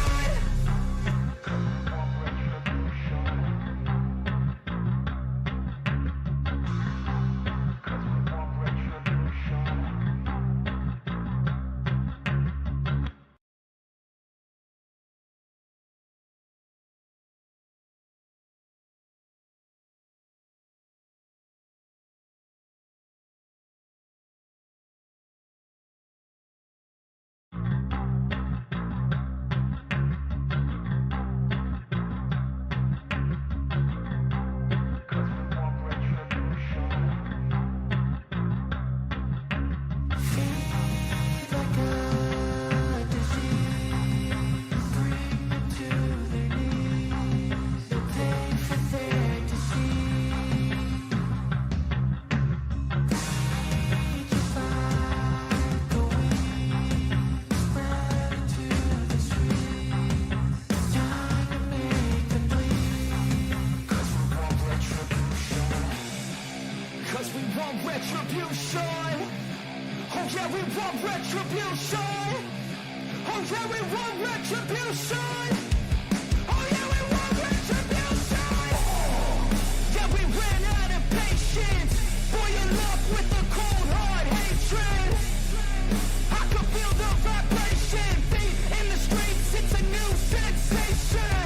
I wanna break faces on the pavement. I wanna make greatness look complacent. Adrenaline awakened, I can taste it. We can make an impact, grab and then take it. Like a disease, bring them to their knees. Pay for their disease. Just like a weed, spread into the streets. It's time to make them bleed. 'Cause we just want retribution. Let's go light up the darkness. Make true of an empty promise. Flip cards into weak and harmless. Take to the streets and turn them to a mosh pit. 'Cause we want retribution. Oh yeah, we want retribution. Oh yeah, we want retribution. Oh yeah, we want retribution.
So, everybody, welcome back to the stream. We were told that Scarpy has no ties, so we decided, oh, everybody's gonna have ties. He brought a whole bunch just to show the planet. Can't tell him he's got no ties. So, with our ties up and ready, we'll just tighten this noose a little bit, and we get to see who's gonna be tightening the noose on this particular game. I don't know. I don't know if you can, if that's be allowed to be said there. But anyway.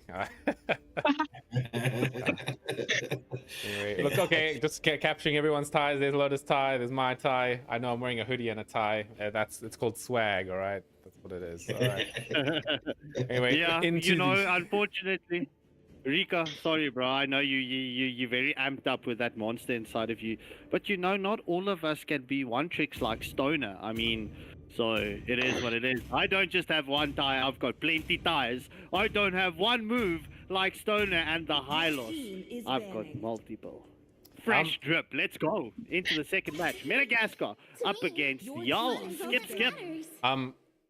A weird start to the match here already. We Madagascar missing their first ban.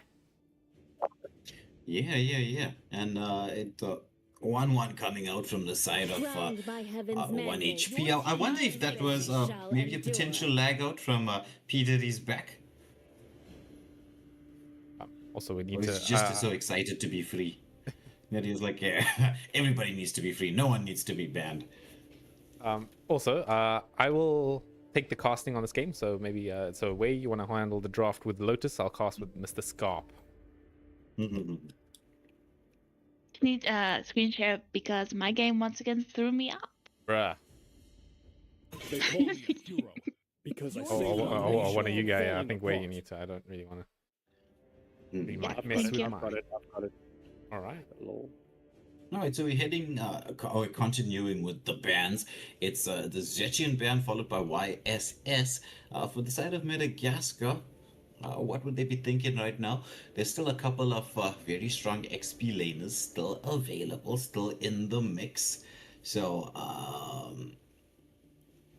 well, let's get to see. I'd be thinking of getting rid of maybe the Badang, most definitely.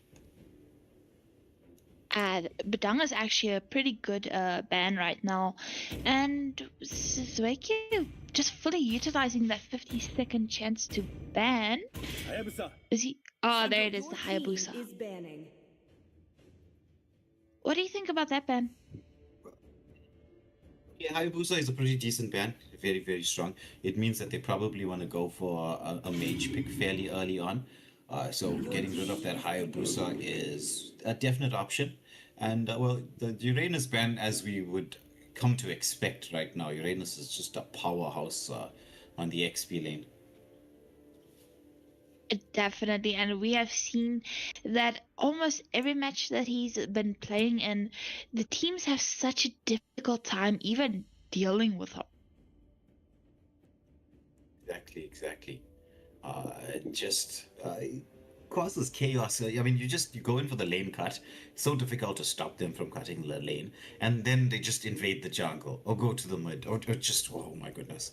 The only real drawback is the fact that Janus doesn't have the highest mobility in the game. Again, I'm being very okay. Looks like Diddy really is back, and he manages to get the swap out, and going for the Yuzong pick first off. Yuzong is pretty strong right now.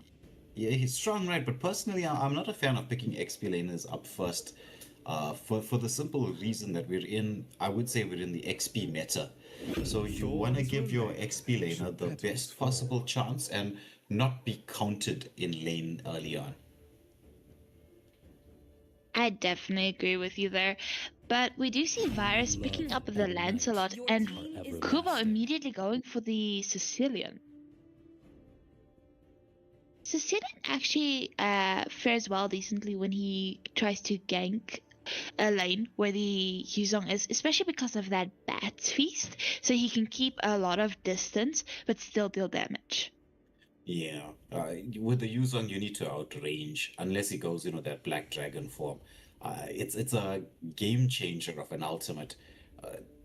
You just have to be disciplined enough to save it for just the right moment in time. It's not. It's kind of like Wrath of Dryads for the Beleric. It's not an engaging skill. It's a counter engage. So you gotta wait for the fight to start and then just go in with that Black Dragon form and just cause havoc.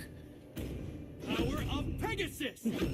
I agree with you there, but Dung, not having been banned out by anyone, gets picked up by Dedia's back, and Shiro picking up the Farsa.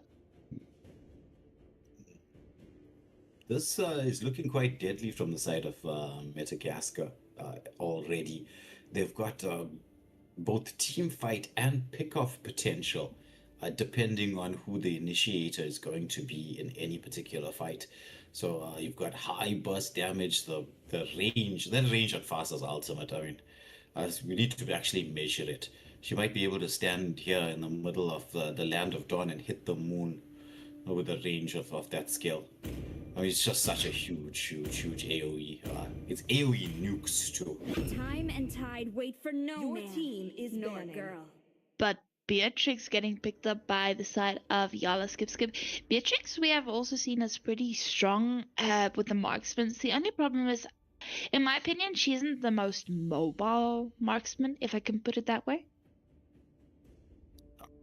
She's got that second skill dash, right? But yeah, when she's casting her ultimates, yes, she is fairly stationary, shall we say. But Gambit on that Beatrix, he is one of the most deadly snipers on that Beatrix, the Rena gun, which is a bit of a high skill gun. Nice ban coming out from the side of Madagascar. That Matilda ban is a clever one. She pairs so very well with the Sicilian, and obviously whatever they're going to be planning to pick up on the XP lane, it allows you to go with maybe a little bit of a lower mobility kind of XP laner, just to and gain that extra bit of mobility from the Matilda. So that's a clever ban from Madagascar. Definitely agreed. I definitely also have to work on my vocabulary because all I hear these days are definitely. But Moskov getting banned out. Moskov, a very mobile hero and with that attack speed, dangerous to the Beatrix. So good call banning that out, and Kalea banned out from the side of Madagascar. So they're continuing with that roam bans. They want to eliminate the potential dangerous roams. Kalea has been devastating in both the pro scene and the the amateur leagues as well. And 1 HP, they're going for this Granger Moskov. They're focusing hard onto the gold lane, knowing that is where the danger could lie. The Natan pick coming through from Shiny. Oh, interesting. Haven't seen him in a while. Still a very strong marksman, but needs quite a bit to come online. True, but I think one of the things that makes him a bit unique from the other marksmen is that magic damage, and he's difficult to lane against if you don't always know how to deal with a Nathan because no one sees him. Like you said, he's so scarcely seen in even rank or classic, so you don't know how to deal with the hero. You don't study that, so that gives Natan players an advantage. So the Basha picking up the Fredrin after the Basha could have been a bit of a miscalculation from the side of Madagascar. But again, we've got the Basha with Revitalize, so I'm not particularly sure whether that spell is going to be effective in this lineup, considering there's so much of burst damage. That's the weakness of the Revitalize spell. You need to be up against heroes that are going to dish out that sustained damage. And with the Farsa and Natan in the mix there, that's just going to be a lot of burst damage coming through. But anyway, let us hand you over to the two casters. It's going to be Seppy, it's going to be Skorpskenko. I would like to say SS, but that could get us banned. But we'll hand it over to them as we head off into the first match in this best of 3. Well, what's gonna get you banned? SS? What does that even mean? It's from the... That's a good question. I'll give you history lessons. It's the major force, like the policing force for the Nazis. Super soldiers. Super soldiers. Yeah. I did not see that one coming. That's great, guys. Way to get us demonetized. Anyway, ladies and gentlemen, we are into the second game, the second matchup of the evening. It is gonna be Yalla Skip Skip versus Madagascar. This is gonna be a banger of a match. Yeah, I mean, the team that's going to win here will be going through, well, the best of 3 series will be facing off against Vikings in the upper bracket semi-finals. And the losers will be facing up against Immortal Order in the lower bracket. So I'm super excited for this matchup. It is Madagascar up against 1 HP, also known as, aka, Yalla Skip Skip. That is them. We are seeing the litho contestation right here. Gonna see Shiro coming in, maybe stealing it. No, good. Oh, actually, I think so. Yeah, Shiro stole that litho there, right under the noses of Yalla Skip Skip. I want to call him YSS, but as an abbreviation, but it doesn't really work because YSS is the hero of the Phantom Execution, coming through from Virus in the middle lane right there. Beautifully played. I mean, P. Diddy's backers did not expect that coming in from the Lancelot. So Madagascar, they definitely need to be respectful of Yalla Skip Skip and their draft. Look, Madagascar, in my opinion, has a very strong draft. But, I mean, I'm not going to take anything away from Yalla Skip Skip. They do have the Buxia, and Buxia is going to come in clutch play, especially against the Fredrin. Yeah, I think the Fred versus Lance matchup is Fred favored early on, I will say. Oh, we're looking at a little bit of a skirmish here, and then before the turtle, this is what you call a turtle dance right here. P. Diddy is going to be able to get that wall onto that. Oh, and another kill coming in from SwayQ. This is going to be a great fight going forward for the side of Madagascar. But here comes that Lancelot. It is one of the best turtle stealers in the game, but can he get it? Coming in with the punctures, manages to get it all. Can he get the steal though? Does decide to run away in the end. As now, we're looking at the curtain call, locking members down of Madagascar, but they decide to keep it kind of chill. Or are they? I mean, they're looking for that red buff raid actually here coming in from Larry MB. They're quite low on HP, so it might be a bit difficult to contest. Yeah, I mean, look, bro, it's for me and you to see Larry and B in the jungle. I mean, we have featured him in the MSA Cup on the jungle. We know Larry and B in the gold lane. I mean, I've played a lot against them. So, but anyway, I mean, I love the Fredrin pick in the jungle. But I mean, look, it is all going to come down to the mid and late stages of this game. We're past the 3-minute mark. Madagascar has the 1 kill advantage and 400 gold lead. That is already a pretty solid lead for this amount of time. It's not the biggest thing we've ever seen, but I mean, it's something, right? They've currently got quite a snowballing draft, as you said, with the Fredrin lineup, right? And then the Natan, he comes online at a weird sort of time. It's not exactly a late game hero, as we also see a bit of a kill happening here. I don't even know where that kill happened. It looks like it was in the middle lane. Nice little pick up from Kubo. But yeah, Natan, I think he comes online like mid to late, somewhere around there. He's not like a hyper late game hero, but he's not an early game hero either. Well, look, he needs that, well, we call it the Trinity build. He needs his core items for him to be effective. And the other thing, the weird mechanic to the Natan is he needs to get his bar stacked on, well, both ways and not just one to the left, or it needs to be to the left and to the right, not just to the left and the right, to get that range increase from him. Wait, what? Yeah, look. I didn't know that was a thing. What? Okay, the more you learn, ladies and gentlemen. Scarpy coming in with the informational casting here. We all have something to learn. Even me, the best Joy player in the world, has something to learn. Well, look, I played Natan for a very long time in the gold lane when I just started playing. But anyway, yeah, enough of that. Scorpio is still an epic. Let's not talk about that.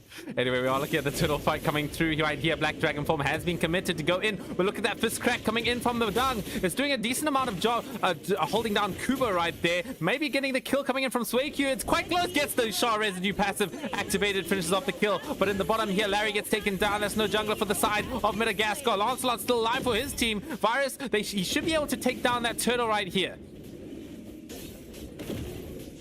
We do see Bunny with that box here, just keeping that extra zone as the second turtle of this match does go in favor of Yala. Skip. The kills currently even, and 1 HP took the 700 gold lead in favor to their side. I mean, this is going to... This is still fairly even. It could go either way, but we do see Baxia picking up the Radiant Armor. Oh yeah, Radiant Armor this early is going to be real nice versus that Natan and the Faster, right? So that's going to... Oh, excuse me, but the camera movement, there's a little bit of a fight happening down bottom here. Faster Shira coming in for a little bit of a gank. No, he's not going to... They've decided to sort of keep it safe in that engagement. Yeah, so keep an eye out on the Natan, right? He's got that bar below his health bar, so his basic skills does stack it to the left, and his first skill does stack it to the right. So you need to get it balanced out to get that extra range. But I mean, okay. Okay. Sorry. That's okay. That's it. I'm done. I'm done with Natan. I'm done with it. Well, anyway, it's all right, Scarpy. We appreciate your information right there. We're looking at the bottom lane right here, a little bit of a skirmish, tank versus tank right there. I think Fredrin would win on a fight basis. I guess it is because it's a jungle versus roam, right? But Bunny is just managing to make all the vision necessary for the side of Madagascar to sort of know what the enemy is sort of doing in the situation, man. I mean, doing a great job around that. Larry MB is getting gone on here by a few members of Yala Skip. Even Beatrix pops the Bennett's Rage right there to get them away. But there's the feathered airstrike, revitalized from Buddy. Is Buddy gonna get out? No! Gets popped down by that Fredrin as the Black Dragon form also committed right here. I don't think you really want to continue the fight if you're on the side of Madagascar here, even if you did just get a pick off. But, you know, you can try and translate it into a turtle, I think. We are going to look at that fist crack being used onto CC. That's no fist crack on the side of Madagascar. I feel like if they communicate that properly, I think without the fist crack, Lancelot should be able to steal this turtle. We do see Baxia coming in at a hurling speed. Will we see that daughter's Poussance coming into the mixture? You see, you make me clutch it. As the feathered airstrike coming in from Parza. However, Larry MP does clutch the third and final turtle of the match, but the engagement continues. We do see the wall coming up from Badang. But currently, Yala Skip getting out 2-for-1 exchange in that team fight. However, Madagascar did get the third and final turtle. They did indeed. That's yeah, I think that's good for the side of Madagascar for real. They can really use that early aggression with the turtles. They can turn that into like their continuous early advantage. But right now, I feel like Yala Skip actually have the map advantage. They do. I mean, they do have that tier 1 turret in the bot lane taken down. And not just that, right? They have the 900 gold lead, but the kills are balanced. And they have control, and they keep on putting pressure onto Madagascar in their jungle. So, yeah, I am going to agree with you. Yala Skip does have the map advantage here, bro. We see a little bit of a fight coming in here. The curtain call nicely locking down members of Madagascar here. Yala Skip. They're running them down underneath their own turret here. We're going to see the Black Dragon being committed here. Swake here in a bit of danger as well. We're going to see the double kill coming in from the Beatrix here. You can see the Beatrix damage is really starting to rack up at this point. That Tortoise Poussance doing a lot of damage onto the Yuzong, bro. They definitely need to respect this box here on the roam. Especially if you... Well, look, Yuzong is a sustain hero, not a tank. But, I mean, that does do a lot of damage. Yeah, it's a surprising amount of damage coming through from Bashir, right? He's got even like percent damage on his second skill. It just makes such a difference in these team fights, having that damage output from what seems to be an immortal bastion of a hero with that Bashir. But look at Bunny, bro. He's continuing with the zoning. As we do see Lancelot into the mix. The first crack coming in from Badang. However, Lancelot does take down the Badang. It is currently 1-for-0 exchange in favor of Yala Skip. As the first roar of the match has spawned up. Yeah, I don't see them contesting this roar at all here. I feel like they're missing P Diddy. P Diddy's back. By the way, P Diddy's back. Is that do you think it's P Diddy's back as in he's back or his back, like his part of the body? I think he's back, bro. I mean, I don't know if anyone wants to go near Pity his back. Okay, anyway, enough with this joke. It's a bit outdated. We're going to see the feathered airstrike coming through. Not going to be able to get too much done with it, though. Not too upset with losing out on that ability. It's quite short cooldown, if I remember correctly. Yeah, it is a short cooldown. But yeah, look, the split push, Beatrix just helping, waiting for this Lord to get through. The lanes are not evenly synced coming in from the side of 1 HP. We're looking at the fight here. Bunny are going a bit too far forward. They're going to be able to take Bunny down first of all. But they do have the Lord at least. So I think Yellow Skip do have the advantage going into this push still. It's just not as good without Bunny holding that front line so beautifully. We are going to see CC, PS Kun. Is that no, RS Kun, excuse me, is just managing to hold that, doing one sort of a Basha move right there. But in the end, I think it was a bit catastrophic in the end, losing the Basha, because now they do get a few turrets, but they could have gotten more. Yeah, Rika, you've created high expectations for the viewers now. Everyone is loving this instant replay, but we do see the engagement from CC onto the Fredrin, just poking Larry and B just to back off. 1 HP. Yala Skip has, well, they are going to continue with this pressure that they've got. It's a nice petrify coming into the back line, coming in from Swaku, but it's not enough. Gets blown up by the Beatrix immediately, but they at least get the 2 kills coming in from Madagascar. Here comes Lancelot with the punches. Are they going to be able to finish off that Badang? He's going to try his best with the Thorn Rose. It comes through with the Phantom Execution. Gets the double kill onto Natan. That's a 3-for-2 exchange.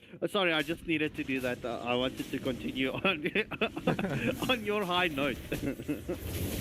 I mean, that was sick plays coming in from the Lance there. That is some picture-perfect gameplay. As you can see on the replay right here, we're just going to go through it real quick. Going in on the brink of death, managing to get the Thorn Rose into the execution, and still manages to get out in style.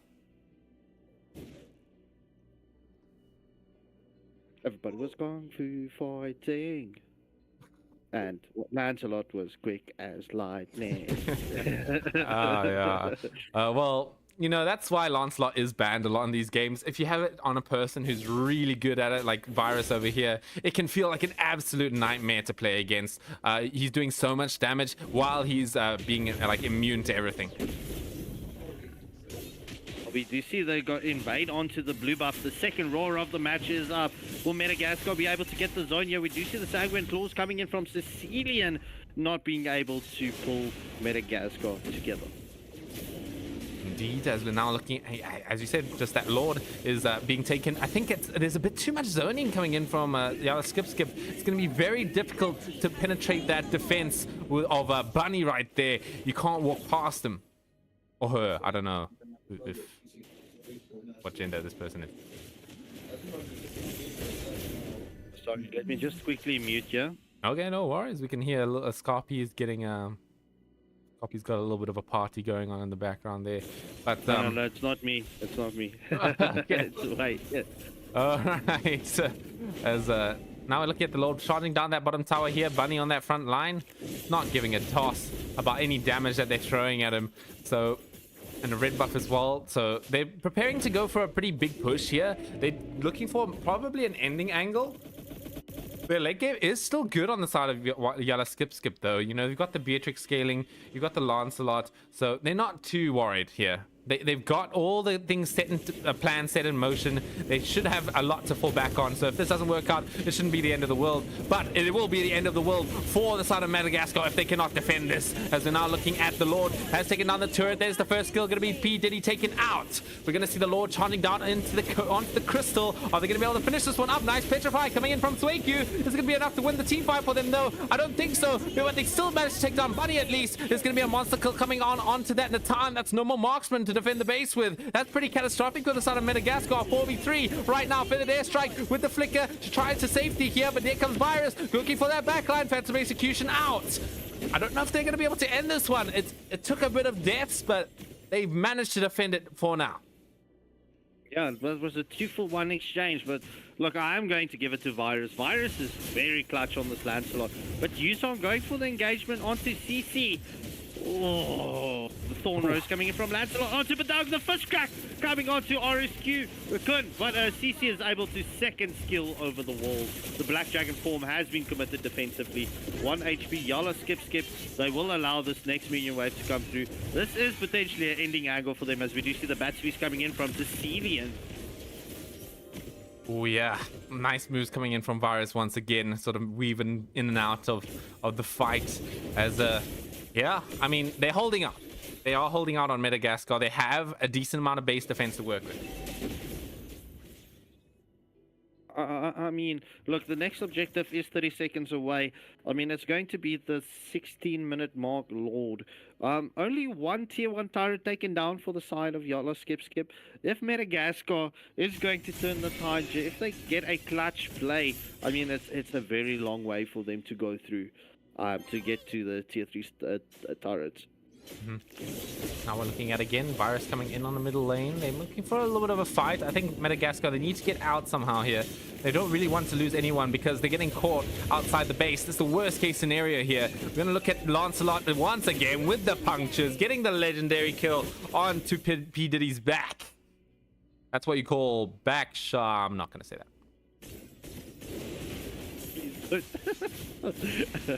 All right, viewers, you can relate your imaginations. Just fill that one in as we do see the third roar of the match is taken down by Yala skip. Look, they definitely have the advantage here. They should be able to end it with this next strike. I mean, they should be able to. This is going to be quite difficult to throw. I will say that. For the side of Yala skip, they have everything set up perfectly. Lanes have nice equilibrium here. So this is going to be hard to mess up, but anything can happen, right?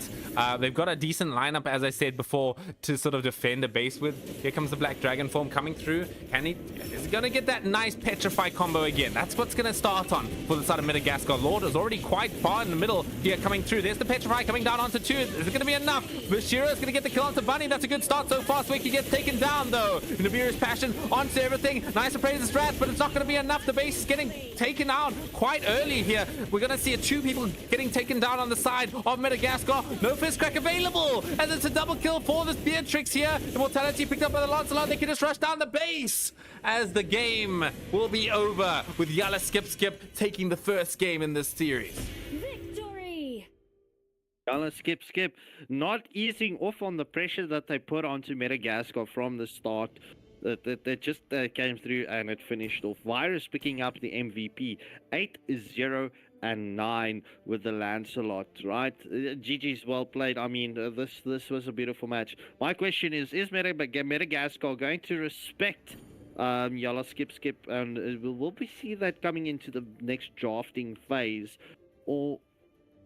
and get a 1-up onto Yala skip, or will Yala skip take this in a 2-0 exchange? We'll have to see, but at least for now, ladies and gentlemen, this is going to be the first game finished. What did you guys think about that, Mr. Way and Lotus, and Miss Lotus?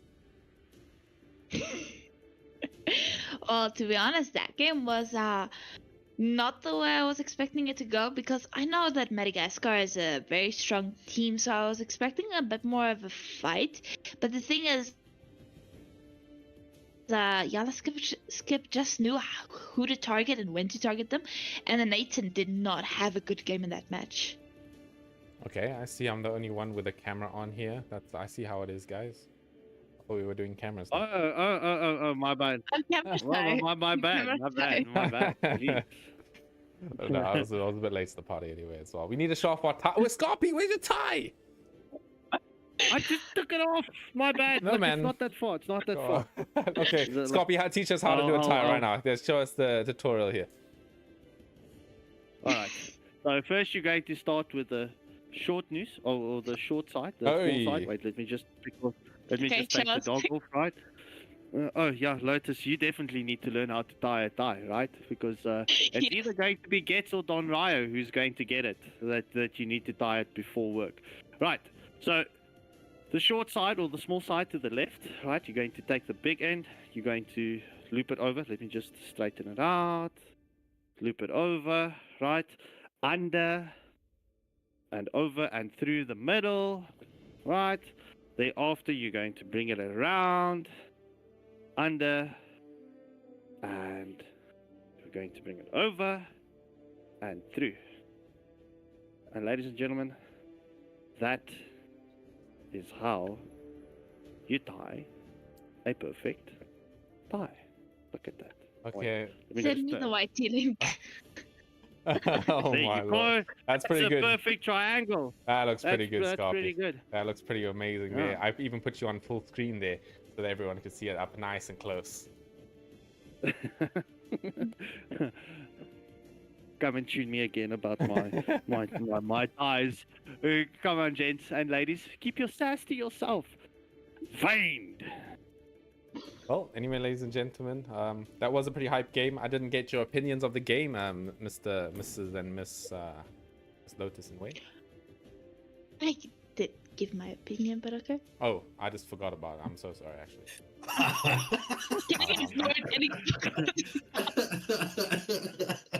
Oh, that's so bad. Oh, that was a cracker of a game. We're going to be heading into the next one. We're already back into the drafting screen. And so it's RS Kun for the side of 180.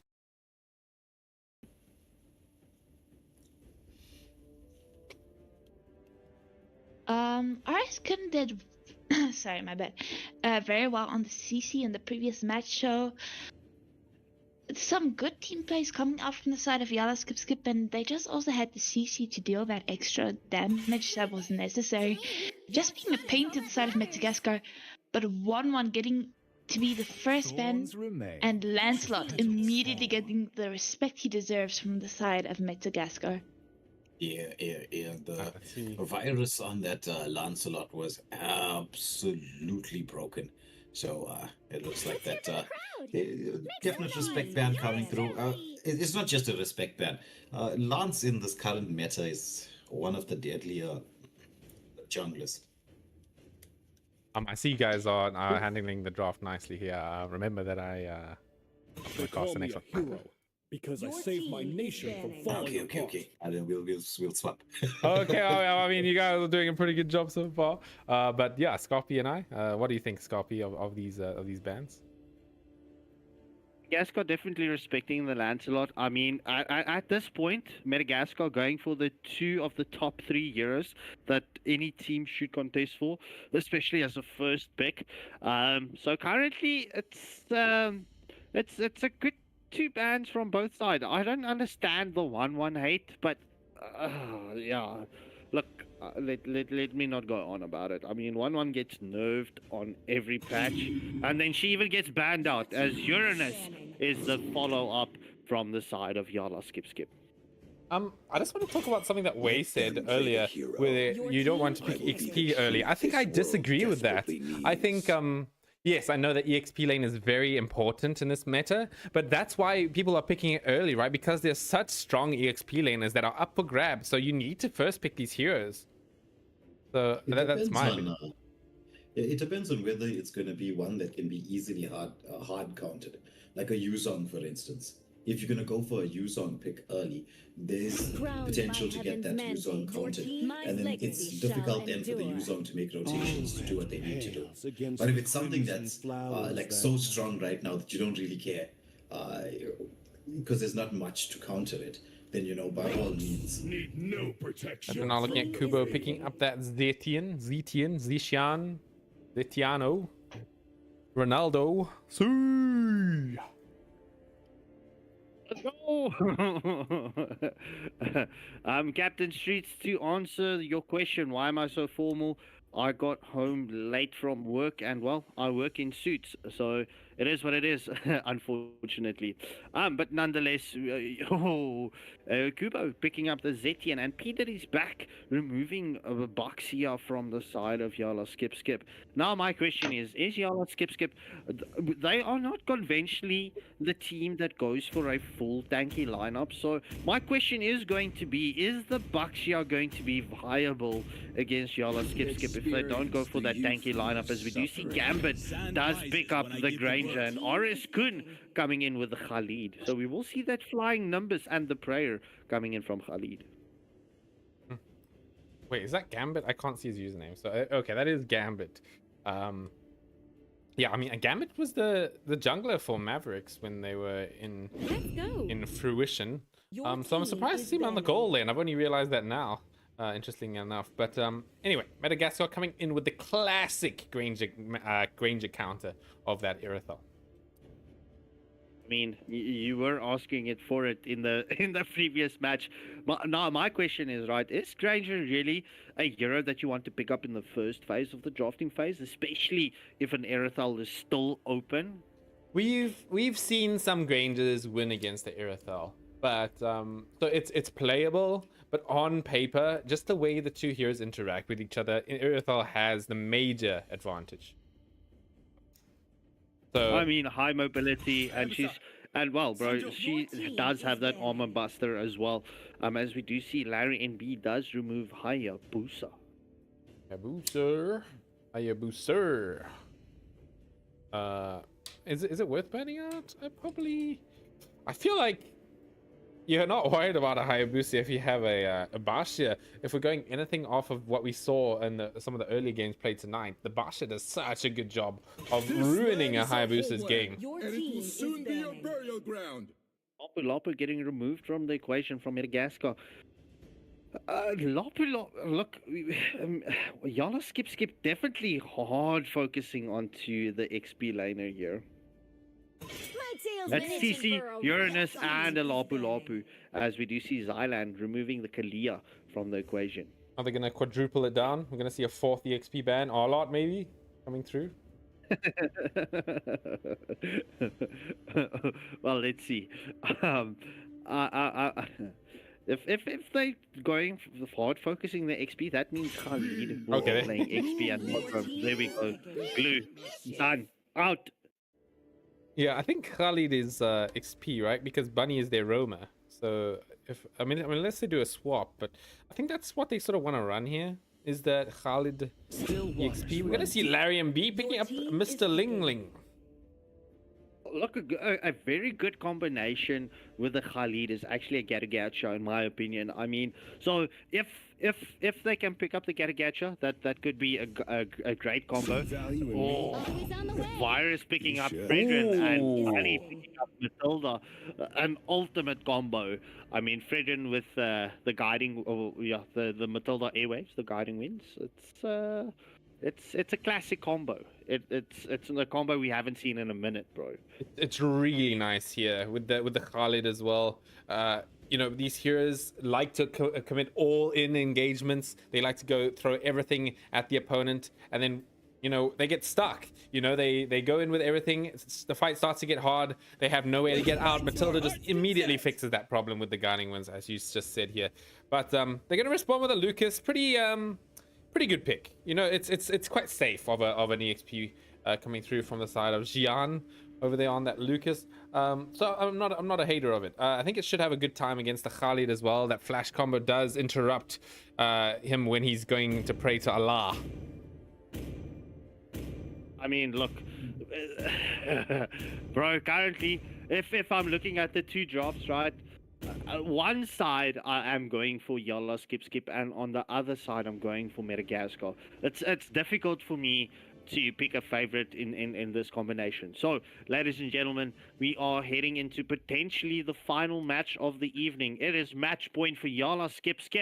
If Madagascar can pull up a W, we will be going into that third and final round. But ladies and gentlemen, hit that like, share, and subscribe button, as I will be handing you over to Mr. Waylander and Mrs. Blushing Menace. Lotus. Who would This she get is- married to? 5 seconds till the enemy reaches Good the question. It's obvious something be going on in the group chat, but I don't know. Ah. deploy. If you look at where she's wearing her rings on her fingers, it seems like she's married, bro. That was intentionally said. Wow. Some underage marriage is going on, yeah. But anyway, each to their own. Each to their own. I'm 18, but either way, into the match we go. Both teams are starting on the same side of the jungle. Yeah, well, typical. I would, if I was on the side of 1 HP, want to match the rotation from the link. Because with the Fredrin, you have the potential to go for that counter jungle style of play. Take your buff, go buff, maybe contest for the little, but it looks like it's going to get taken down really quickly. RS Kun with a beautiful rotation from the XP lane, providing that extra man in the mid. Basha wants to try to deal with that. Little Fred is fairly close by. They're opting not to go for the counter jungle, giving Ling the opportunity to get that level 4 timing very, very shortly. But a poke damage onto the Matilda, which, I mean, the Matilda that's, once she's level 2, really hard to lock her down, unless you have some sort of suppression skills. Oh, but there's the engagement here onto the Matilda. She's gonna get taken out first, but there's Larry, and he gets the Tempest of Blades out and gets out himself with a Dirty being forced back by the Zetian. Fred into the mix. Virus with that complete control makes it a 1-for-1 exchange. So roam for roam. And so no Basha will be available to do the scouting out. Xylan on that Lucas wants to go in onto the Khalid. Khalid just gonna heal through all the damage. I mean, that's the power of a Khalid in the early game. Meanwhile, Virus is gonna get tread upon here, but the Guiding Winds is there for the rescue. True, it does seem like the Sicilian might struggle a bit. He doesn't have the bat speed yet, but Zalon taken down by RS Kun. Yeah, so it's a XP lane for XP lane exchange, though Larry NB did lose half his HP in that particular matchup. Both the junglers are on the same level timing. Oh, no, it's going to be Virus hits that level 5 first. As Larry senses that he doesn't want to not have that level 5 retribution, but oh my goodness, Granger with a solo kill in the bot lane. There's the Fury of the Phoenix setting this up here as once more RS Kun into the mix. It's just swinging that scimitar around, but the control is in there. Tempest of Blades just gave the damage. They managed to take down one. It's a 1-for-1 exchange. RS Kun and Silence of both XP laners have been eliminated. But with this Fredrin being as strong as he is and the Matilda around, it's a Madagascar who opt out from contesting for that first Iron Hide and decide to just go back to the jungle and farm once more. Good decisions coming out from both teams. It is 4-3 in the favor of 1 HP, and they also have secured a 1.1k gold lead. This does work well in their favor, especially so early into the game, not even being a full 4 minutes. Yeah, they need to keep the pressure up. The late game timing from the side of Madagascar could prove to be problematic. As we do know, Fred drops off a little bit towards the late game. The same can be said for the Khalid as well. So with this early game timing, they really do want to try to keep that going. Ooh, Zetian's passive was procced there by the Basha. Basha doing what Basha does best, just high mobility, creating a lot of damage and chaos around the map. Still a lot of time now before we get to the next major objective. So it's a real question of creating space so that your jungles and side lanes can farm safely. True, we also do see the rotation here slightly to the gold lane, but Zetian wants to get out. Basha already engaging. Yeah, Flicker comes out, the Guiding Winds for safety, but Larry NB is into the mix. He's going to use a Tempest of Blade, but will he be able to get caught up? Oh, it's the Retribution, overextension there. Fred makes him pay. It's a shutdown kill, going the way of the Granger as well. So this early game dominance from the side of 1 HP continuing as we head towards the around about 10-second mark for this next objective. Oh, there's, look, once again, Kali with that scimitar, just spinning it around. Wants to force Diddy back to create that space for the recall and give Virus the opportunity to get himself set. Nice angle here from Virus. He's just waiting patiently. But then once Matilda started up that second Ironhide decides to go in. Ling, on the other hand, looks like he doesn't want to contest this. Oh, but with that beautiful rotation coming through as they get a kill on the gold lane as well. But the fight, it continues. Buddy getting the kill onto Xylan. So it's a 1-for-1 trade-off around this Ironhide, though the Ironhide did go the way of 1 HP. They're putting pressure here onto the top lane. They want to trade the turrets. Ling is into the mix. He's dancing around.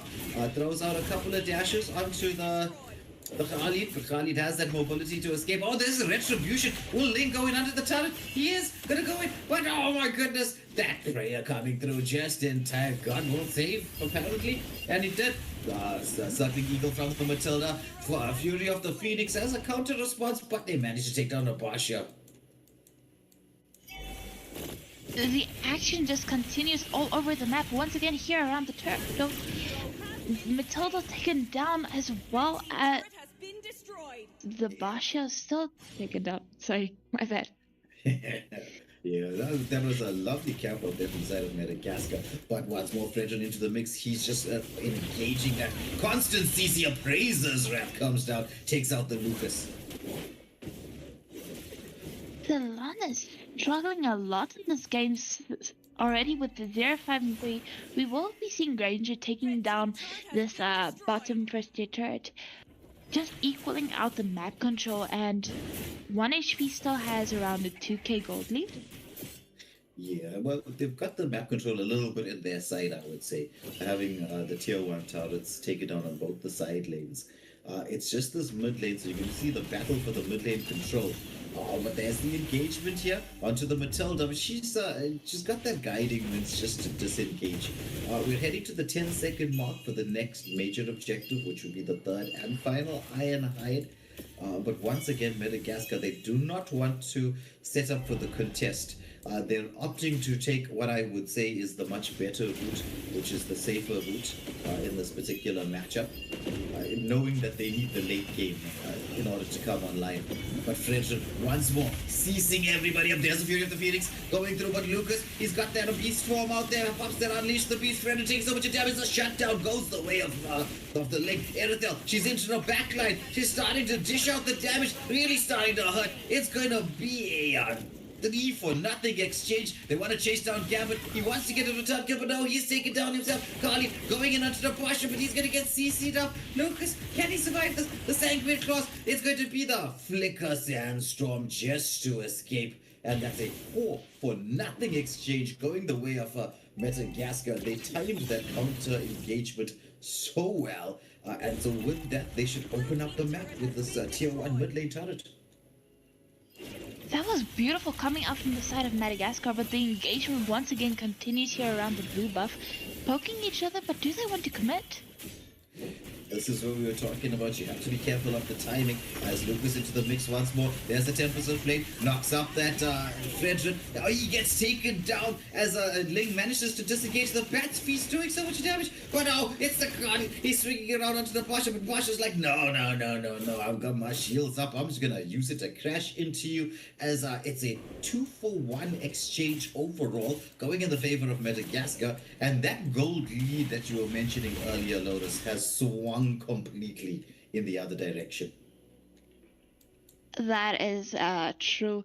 I mean, Madagascar with one team fight managed to turn the tides, get the upper hand for the first time in these 2 matches, and now 1 HP is gonna say, okay guys, slow the game a bit down. We were underestimating them a bit too much. Go back to the drawing board, fix the rotations, and let's get the upper hand once again back. Mm-hmm. Well, in terms of the build so far, it's the Horse Claws being picked up by both the Ling and the Erithel that's making a difference in terms of sustainability. Because when you look at the side of 1 HP, where does your burst damage come from? It comes from the Granger. Granger's got to get those stacks up. It's only once the Granger's online that you'll have the burst damage capability. So Horse Claws is a very clever item for both those damage dealers to pick up. Definitely, and I also just learned something new. But we do see the first roar of this match already upcoming, and Madagascar going full engagement onto this Lord. Some good zoning coming out from the Lucas, but so low on health right now. Well, he just needed to create the space. Even if he died for it, it would have been a worthy trade-off, because this is still early in the game, so he'll be able to respawn in time to move along with the Lord and get everything sorted out. But now it's all about map control in terms of the lanes. You need them to sync up. You're going to hope to try and take down all the tier 2 turrets, and potentially a tier 3 if it's possible.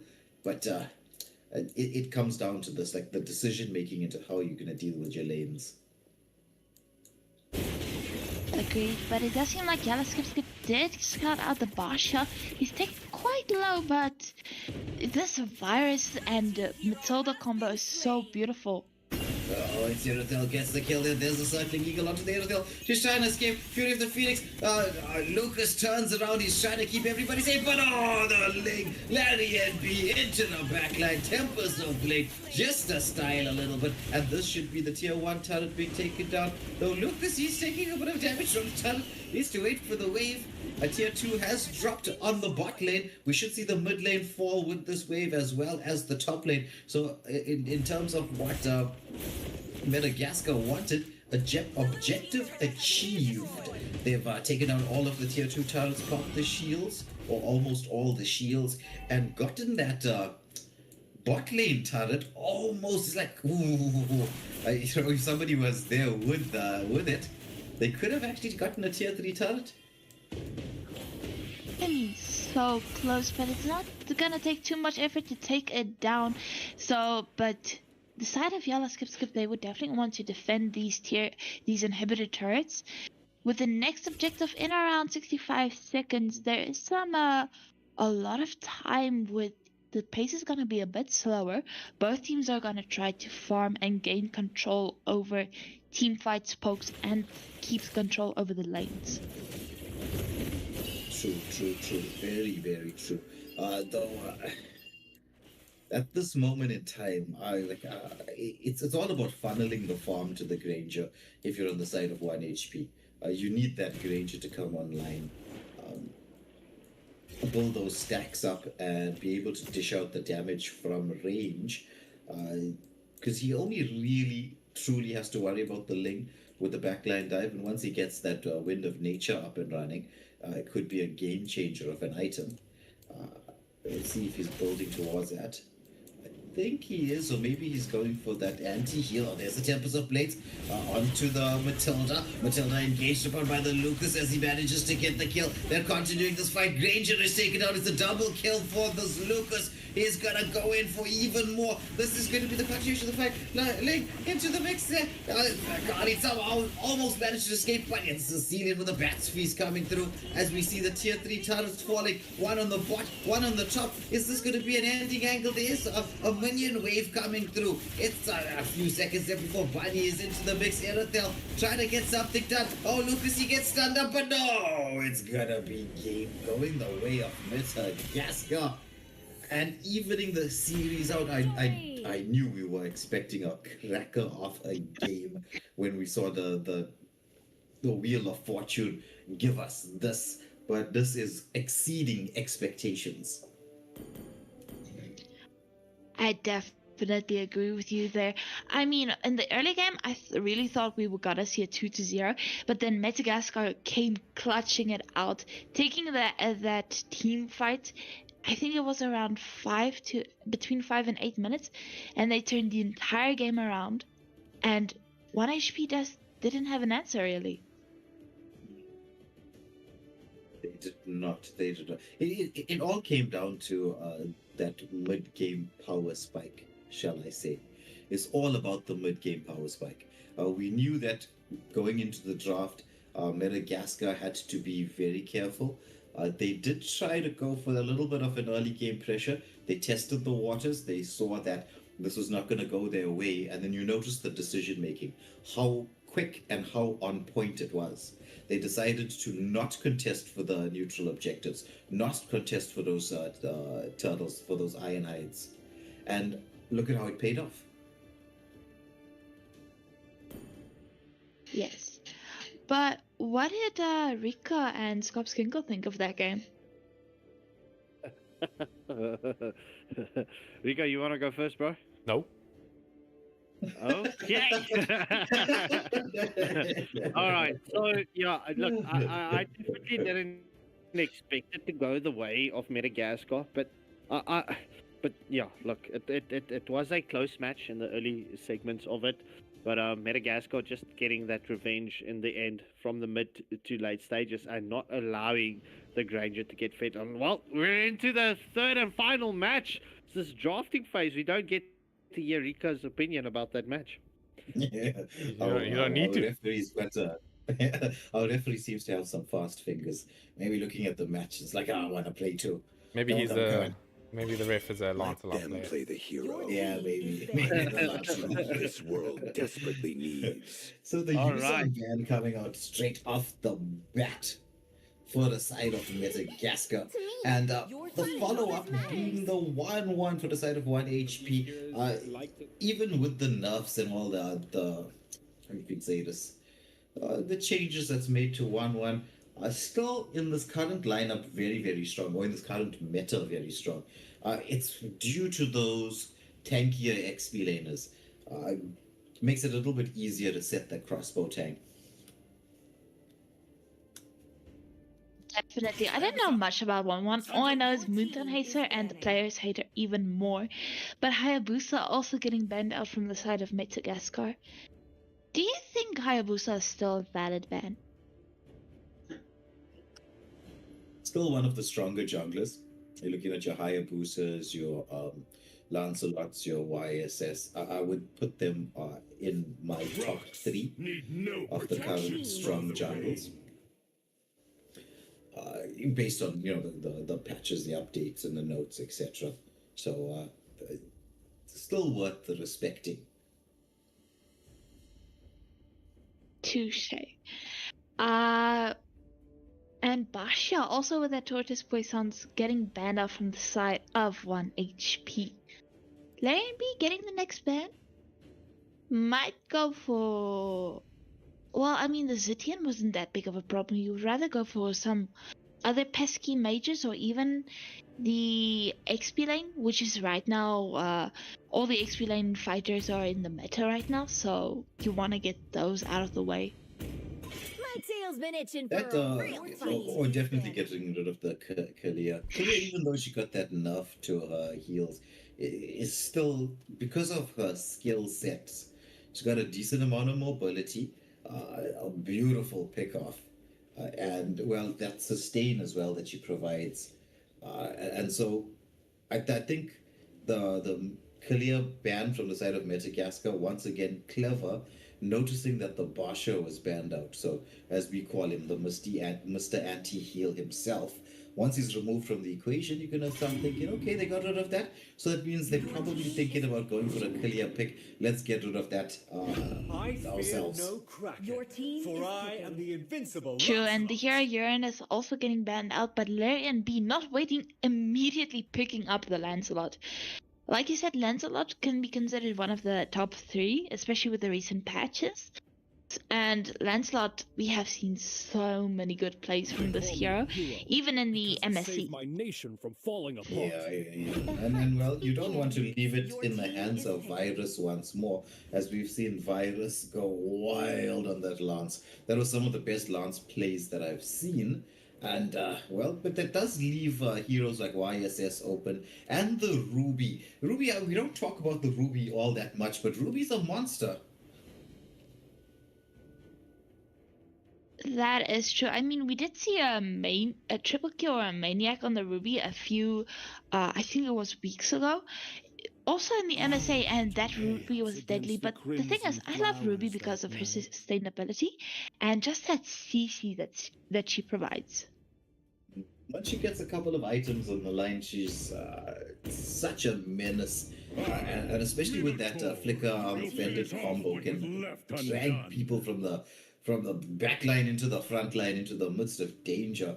But Madagascar, with a little bit old-schooled Minotaur, we have in the Southern African scene, seen Minotaur being brought to light. I think it was Shroomsy who was using it most often in the group stages for Immortal Order, but and as well as Robin for Saints. Minotaur is a roamer that I personally like because he has that sort of combo like between healing and set potential.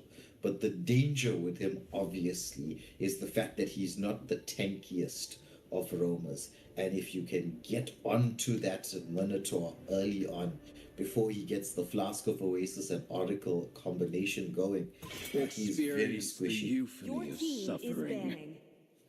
Agreed. So they definitely might want to go for also another sustainable XP laner, just to help with the while waiting for the Minotaur to also get online with its sustainability. But the next bans are coming out: Granger from the side of Yala Skip and Matilda from the side of Madagascar. The Matilda in the previous match paired with the Fredrin, that was absolutely nuts. Yeah, in the early game part. I'd be thinking for that XP lane that Madagascar would be looking for high mobility a tanky XP lane. Not extremely high mobility, but a decent amount of mobility to be able to traverse the map to allow the pressure of the early game to be relieved. But very clever so far from both teams. That a Granger ban coming through, as well as the Lapu, Zetien and Matilda in response. And Kubo just hovering around that Zushin ban. Zushin is one of the heroes that a Minotaur does not like to go up against. Yeah. Imagine Lotus doesn't know what to say, so she's like, yeah. Sorry, my Discord bugged out because it has been official. My Discord definitely hates me, so I didn't even. I just heard it's the TNR resolution ban, and then, okay. You heard nothing. So I had to fix that. I see. No, but yeah, yeah, I didn't hear anything, unfortunately. But I'm loving the Louis coming out from the side of Kubo. Well, the Louis with the diversion plays can work nicely if Gambit can get the rotations across from. I will choose my own path. Well, okay, no, it's going to be a Ruby roam, so it'll be pretty easy for the two of them to get set and going. And yeah, that's what we would have expected from the XP lane inside of Madagascar. A high mobility roamer like an Owlet clears wave, quickly can make the movement across. Should be able to deal with the glue to a certain degree, but glue is super strong at this moment in time. That is true, but I'm not a fan of Shiny's pick going for the Ixia, because in the 5-man scene, Ixia is so vulnerable because she's stationary when using the full barrage.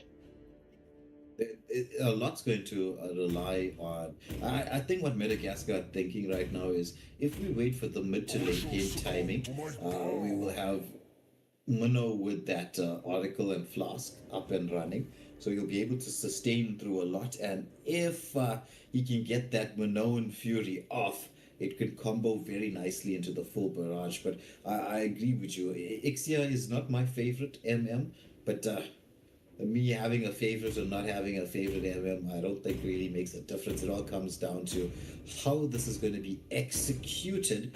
And, well, the final pick coming in from Bunny, that's an inspired pick. That Kufra pick is definitely on point. We're gonna get to see another Ruby Gold lane. Yeah, another Ruby Gold lane. Well, let's see how this is going to turn out as we hand you over to Scarp Skenkel and Sepp Holger as they take us through the final game in this best of 3 1 HP up against Madagascar. Who is going to take the victory? I think my game just crashed because people were switching heroes so much. But it's all good. We are back into the game, into the final game. Match point coming through for both teams. This is gonna decide who goes to the upper bracket or the lower bracket. So, ladies and gentlemen, and Scarpy, what do you think of what's gonna happen here? Who's gonna be going to the upper bracket in your opinion? Look, I'm going to look at the different matchups, right? I'm not favoring the Glue against the Arlot, and I'm not favoring the Ixia against the Ruby. But if you look at the 3-0 combo coming in from Madagascar, the Sicilian, Minotaur, and the Lancelot, I'm going to have to say Madagascar, but the side lanes are not going to have a favorable matchup. Okay, I think I can get behind that. We're seeing some picks that should have been picked already at this point in the game, right? In the series, like the Arlot, the Ruby Gold name, by the way, it's pretty crazy. We love to see it. Yeah, I feel like this game is going to be very interesting to watch, just based on the picks. Yeah, I am going to agree. But Rika, I'm not seeing your wallpaper on the stream though, so I don't know what you're talking about. You did see it briefly, okay? You did. I looked at the stream. Everyone saw it very briefly. If you want to pause and look what apps I have, I hope nothing too sus was on there. Anyway, yeah, no, I think we're looking at, as I said, keep saying before, interesting match here. We're going to see Larry MB getting gone on with that Lancelot right there, managing to get that level 4 with the Mountain Shocker being committed by Virus here on the runaway from Larry here. The 1v1 basically continues. It's not really a 1v1 in the end, is it? It's going to be Larry MB taking the kill. Yeah, that knockup coming in from Minotaur just being clutch. So currently Madagascar has the 2-for-0 kill advantage, as well as almost a 1k gold lead at the 2-minute mark. It's 800 gold. That's crazy. That's actually quite a lot of gold for 2 minutes, right? If I may say so myself, we're going to see the Kufra charging it up. Looking, but oh, nice catch coming in from Shiro, actually. It's going to give enough time for Larry to get that turtle steal. As now, well, it's not really a steal. They were the ones who were getting it done. Larry and B just being able to clutch that one through. But yeah, Yala skip, they definitely need to get that pressure that they had onto Madagascar in that first match. It seems like if Madagascar is under pressure, they don't do too well on the back foot. But the question is, will Yala skip be able to get that pressure and put Madagascar on the back foot? As we do see the diversion play coming in from Luyi, the jump on from Bunny onto Xylan, but we do see the final slash coming in from Arlot, and the grab was on Xylan, and Arlot has been eliminated in the top lane. Pretty good kill to get. I mean, Arlot is that kind of snowbally hero when you play him damage, at least. Is he going damage? Looks like he is going damage here. Mimic style. I've been messing around with Arlot damage in the XP lane, so yeah, it's a situational pick if I'm being honest. But yeah, it's not against the glue. It's not going to be a good time. Oh, Larry and B coming in with some punctures here. Not going to be able to get too much done. P Diddy's back, ulting that Natalia. That's a good set. That was a good set. All right, but nonetheless, it's just before the 4-minute mark. We currently do see Madagascar having the 1 kill advantage, and Yala skip getting the gold back in favor to them. Well, only 100, but it's still a gold lead. Just turning the tides.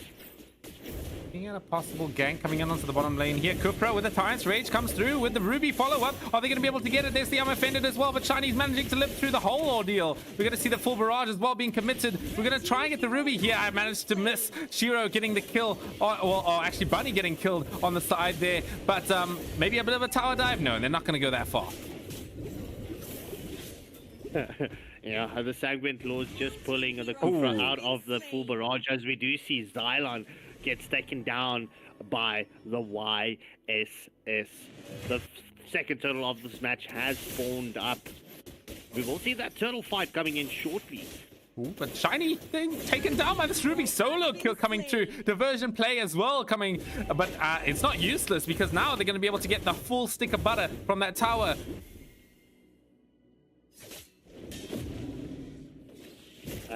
Chat, if you're wondering, that full stick of butter is actually the gold on the turret. If you want to catch Rika's drift. I mean, it's like golden, looks like a piece of butter in my opinion. And we are going to see the Minoan Fury coming through the mid. Oh, the Minotaur! She gets the retry in the end against Virus right there. Nicely played coming in from Diddy's back. Coming through with Xian onto that Luyi as well with the follow-up. Glue's going to try and fight his way out of this one. Pops a grab, but I don't think he's going to be able to make it out of this one. Has to get off at some point. We'll get off with the flicker. Going to try and get away, but Larry MB with the punctures is going to be able to go in as well. With the kill coming in from Arlot as Bunny pops that bouncing ball, knocking picking up anyone who comes in with a dash around there, but a nice unoffended onto one person only though. There's a Thorn Crown coming on from Larry MB, gets the finishing kill onto that Kufra with Shiro, finishing off that gold lane Ruby. It's a beautiful follow-up coming on from the Lancelot, from Larry and B onto the full barrage that Exia did pop onto the turret. I mean, that you saw Madagascar just following up on the damage and the output that Exia brought into that engagement. We will see this tier 1 turret in the mid lane fall. That does open up the map and the jungle for the side of Madagascar. Now all up picking up that that blade of that's not Heptases, that's what's that item called? Sea Halberd. Picking up the Sea Halberd first item, going in for that full damage with the anti-heal. I quite like it. We are going to see Glue being a menace here against Ola. Sure, he might be losing HP, but he's just annoying. I mean, we will see what this Ruby can do once she's got her build up. I mean, she in the gold lane is very devastating, but Larry and B does take that tier 1 turret in the bot lane as well. So we will see Yala skip return the favor and go for the diversion play. Will Arlott get caught out here? The final slash coming in. Oh, Glue does finish off the Arlott. Very nicely played coming in from Yala skip there. It's kind of funny that they're playing YSS because that's abbreviation. Okay, I'm not going anywhere with this joke. Anyway, we are going to see a nice 2-man I'm offended coming down. Virus going to take an easy kill onto Shiny.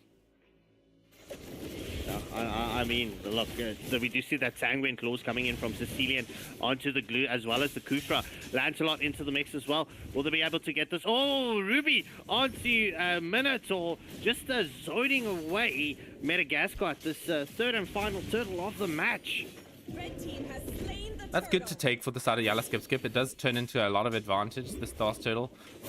Having that, look, if you look at the gold lead, right, it sort of equalized them up. This game's going back and forward, even with 3 kills being an advantage towards the side of Madagascar. An equal gold lead says a lot about this game. I mean, this game is still even. I mean, it still could go anyway. We do see the lane swaps coming in from Exia and the Arlott. So Arlott will be going against the Ruby. The final slash is onto Gambit. Will we see Arlott finishing this up? Oh, YSS is into the mix as well and does finish off Xylan with that mountain shocker. Yeah, that was a pretty nice little gang coming through. I think Arlott was quite confident about getting that kill just because he did have the Sea Halberd with to counter the Ruby's damage. I mean, sustainability. But the YSS Virus is just managing to use his team as the perfect bait to set up that trap. He continues to split push, gets that damage onto the tier 2 turret in the bot lane, but we're back in the top lane. We do see the YSS just sticking around into the bot lane, just waiting to get that split push opportunity once more. I mean, that is ideally what you want to use the YSS in especially in this lineup, because the YSS is not going to get favored in a team fight, especially with the when the Lance and Arlott is there. We did see a couple of combinations coming through, especially the Arlott using his dash, or well, let's say his instant transmission, and using the first skill to stun up, and then the Lancelot just uses his Thorn Roses and just capitalizing on that stun from the Arlott. Yeah. Anyway, we are going to see the Lord. Going to be in about 10 seconds here. Yala skip. I think they have the advantage when it comes to this next Lord, so they'll definitely be at the front of it. Although they are playing against the Lancelot, they have to be very careful about how they approach this, included with a Minotaur. So if you're looking strictly at like turtle fights, I think the side of Madagascar have the advantage when it comes to it. But it's just a very slight advantage. You know, they've got other heroes that can deal with a turtle fight as well on the side of Yala skip. You're going to see it starting up here. We're going to see a nice stun coming in from Diddy's back with the Lord getting down quite low here. There comes the full barrage. Cover 5, a Minotaur taking a Lord there. I don't even know how he got that right there. We are going to see the all in the front line here. Jan fighting his life. Virus takes him down though, shuts down his dreams. Larry MB going in with the punctures. Not going to be able to finish off any kills though. We did see the grab onto the Exia as well, but not capitalizing on that. Just allowing the Exia to retreat from that team fight, and not getting the marksman for the side of Madagascar with that engagement. I mean, if Exia was there, it could have changed the terms of the fight. But yeah, I mean, beautiful coming in from RS Kun with a glue. Definitely focusing onto the back line as he should. I mean, shout out to Pete that he's back, man. He's first stole Turtle and then stole the Lord. Like, this guy is the ultra retry cow.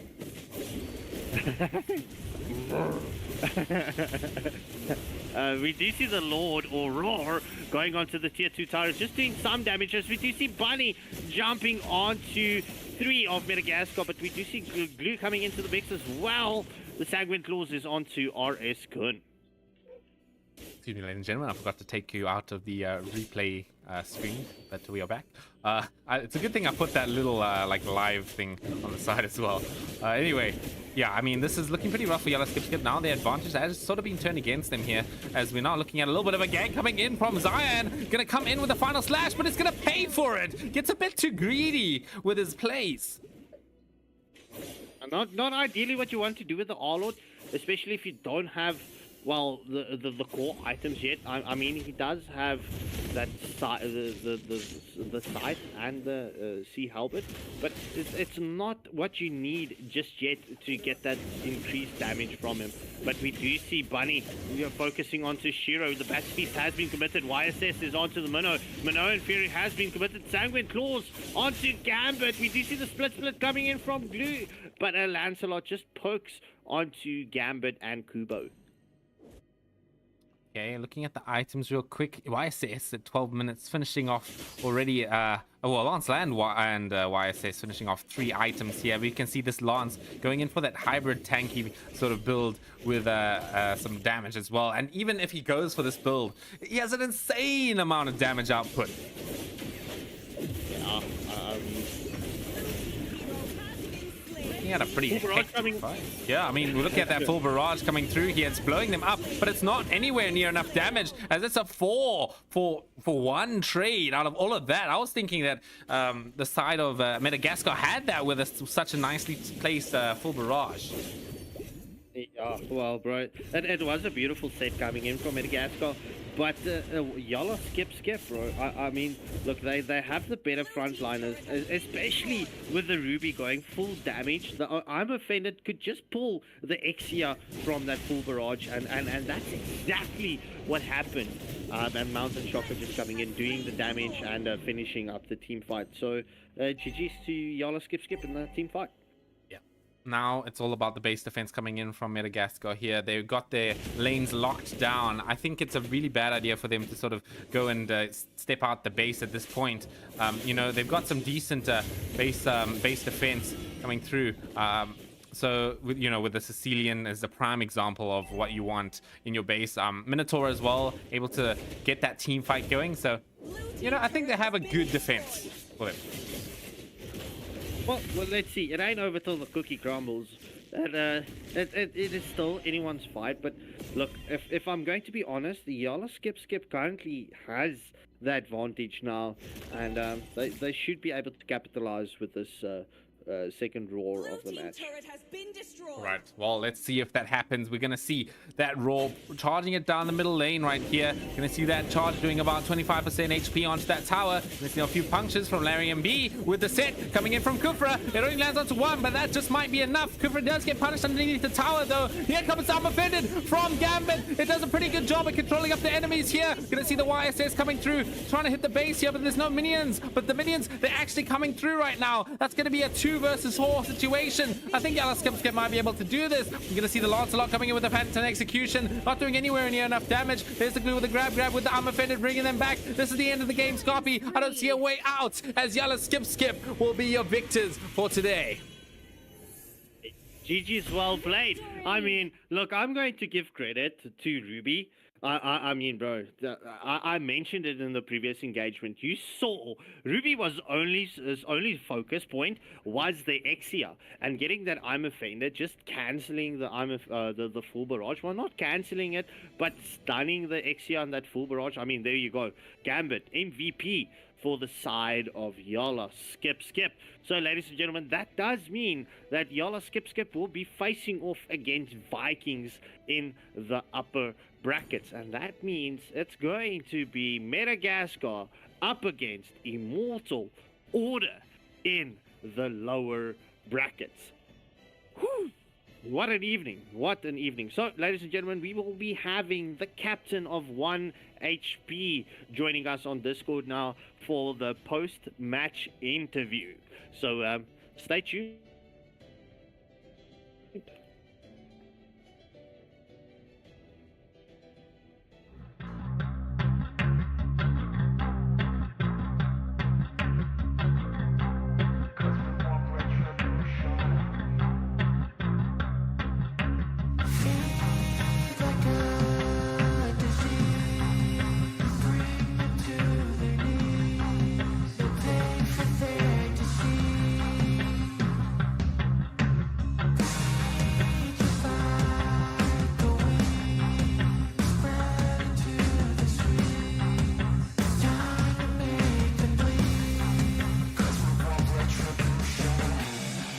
Cause we want retribution.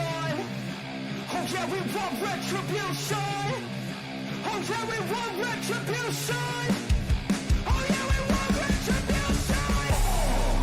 Yeah, we ran out of patience. Boil up with the cold hard hatred.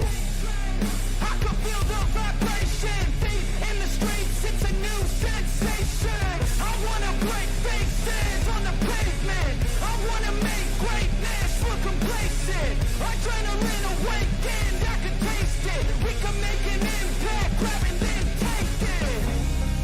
Like a disease, bring them to their knees. No pain for their disease.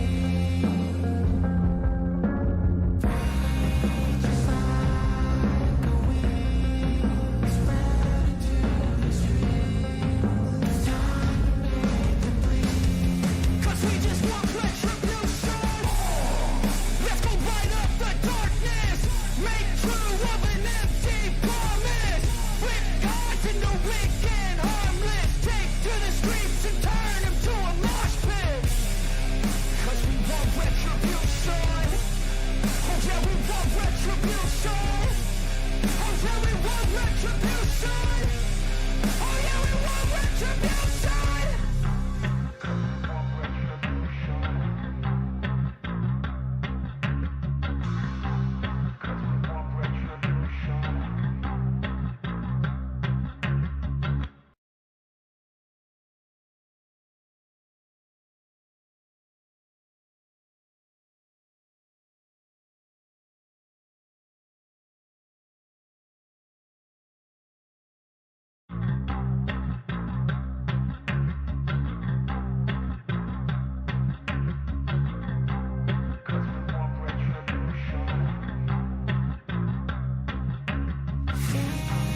Like a disease, bring them to their knees. No pain for their disease. Rage is like a weed, spread into the streets. It's time to make them bleed. 'Cause we want retribution. 'Cause we want retribution. Oh yeah, we want retribution. Oh yeah, we want retribution. Oh yeah, we want retribution. Yeah, we ran out of patience. Boil up with the cold hard hatred. I can feel the vibration. Feet in the streets, it's a new sensation. I wanna break faces on the pavement. I wanna make greatness look complacent. Adrenaline awakened, I can taste it. We can So, hello everybody, welcome back to the stream, and we have a special guest with us. It is the captain of 1HP, Kubo, or I think I'll refer to you by in-game names. We try to keep a certain level of privacy. We don't know because he's the one captain who decided to show his handsome face. We don't want to get him too many stalkers out there. So, how are you feeling after that victory? Yeah, still shaking a bit. Just to clarify, I'm not the captain. Just the other guys were a bit too scared. Oh, the bravest one. Yeah, That was that was an intense game, Matt. Had us on the edge of our seats. Yeah, and me, my poor dog Kubo. He was also sitting there like a bit scared with his dad like shaking so much. But no, it was good. It was tough opposition. Obviously we versed Bang Gang in the group, and yeah, I think they're on par with them. So we did a bit of stalking beforehand to see what we should ban, and yeah, it turned out the second game didn't go our way. Yeah, I think it was 1 or 2 team fights that threw us off, but apart from that, yeah, glad we got the win and on to the next round. Yeah, in that second game, it would have been that mid-game power spike because you'd have noticed they kind of sacrificed the neutral objectives, deciding to farm up for that power spike, and then that moment in time came. But you had even in that second game, you had that early game control. Yeah, it looked like all the cards that were all in place, everything was going your favor. It was just that I think those decisions, and as you said, just a couple of team fights, because this game is so funny. You can be winning, and then the next moment, you just lose 1 or 2 team fights, and it's just can go against you so quickly. Yeah, it was. I think it was a second total, and yeah, we went all together for the team fight, and the Link got a nice triple kill, and then from then it was game over. But yeah, we had the control in the beginning, and we always like to control the game from the go.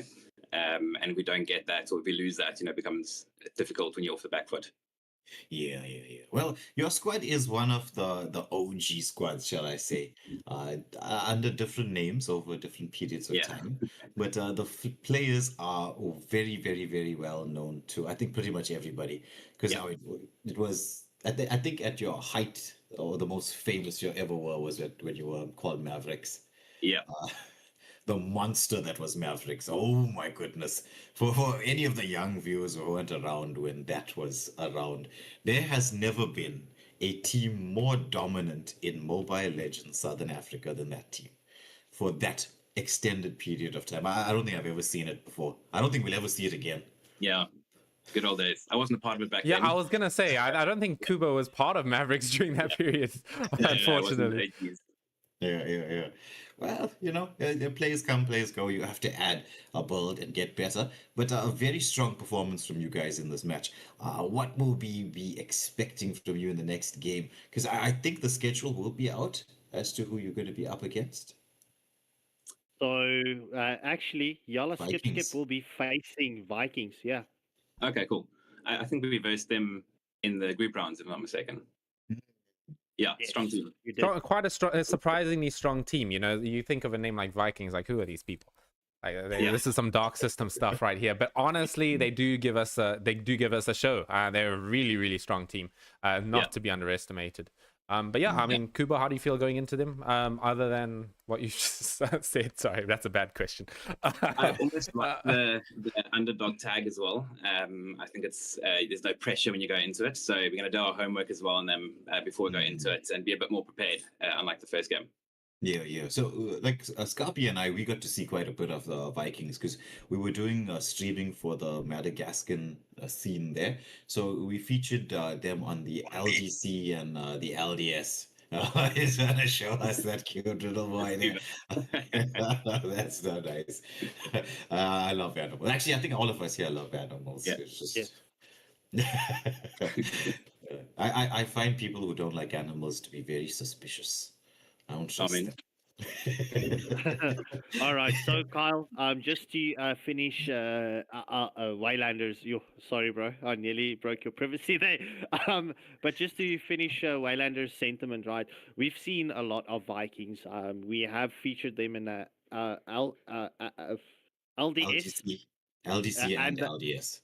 Yes. Okay. So yeah, I mean, there's a lot to take away from the team, and I mean, even when we were featuring them in the Madagascan tournaments, it wasn't the same team that they are right now. So it just shows you that they have come a long way, and they've been putting in the hard work. So I am going to put you on the spot here, Kubo. If you have a message for Vikings going into your next match, I'm going to stand corrected, right? I think the next set of matches might be tomorrow night and Thursday night, and then we'll be definitely finishing off this weekend.